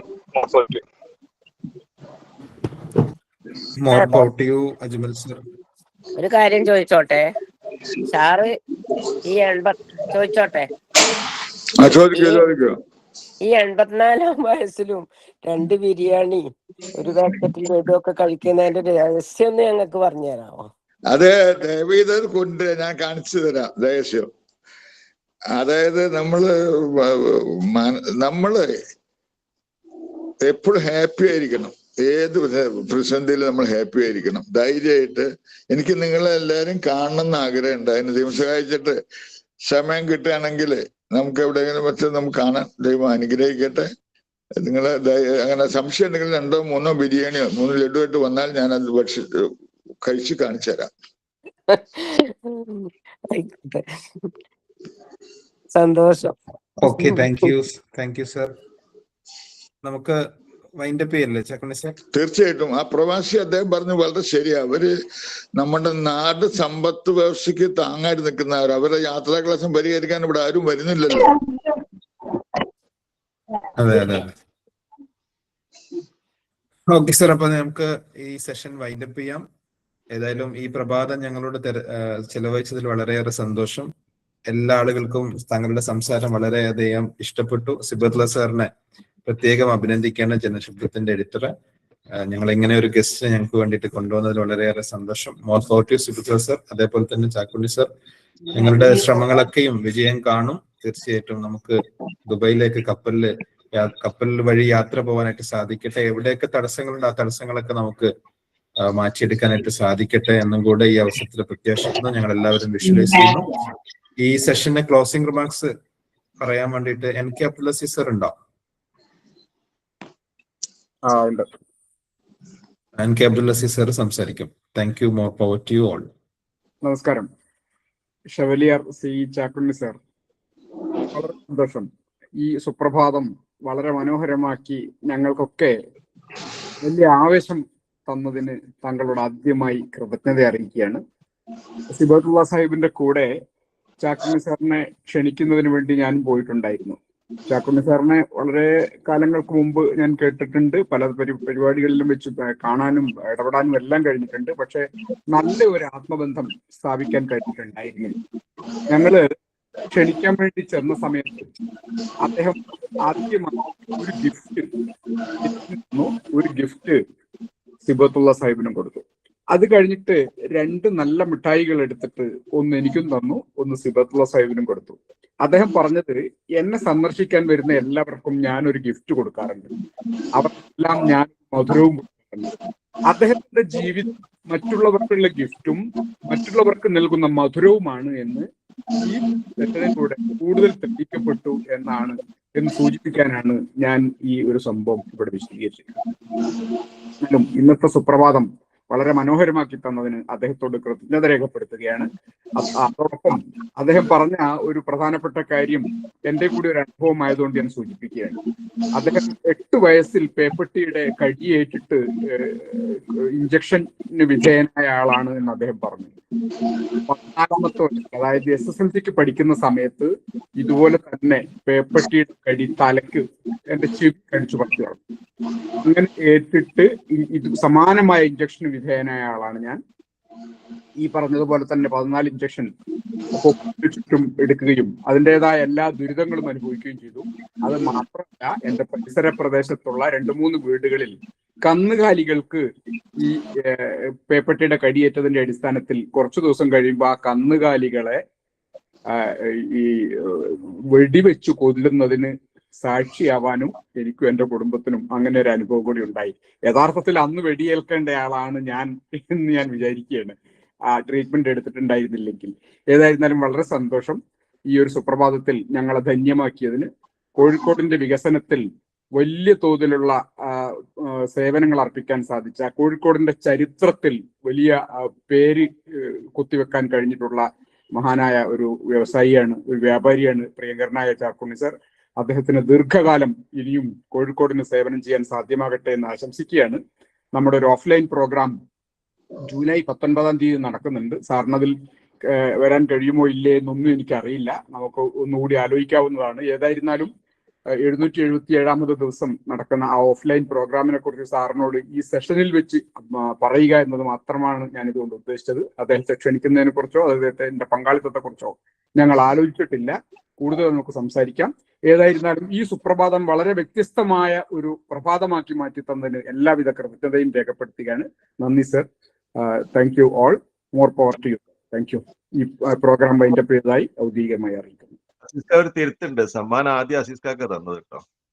തീർച്ചയായിട്ടും സമ്മാനം ആദ്യം എനിക്കാ തന്നത്. ഞാൻ നന്ദിപൂർവ്വം ക്ഷമിക്കുകയാണ്.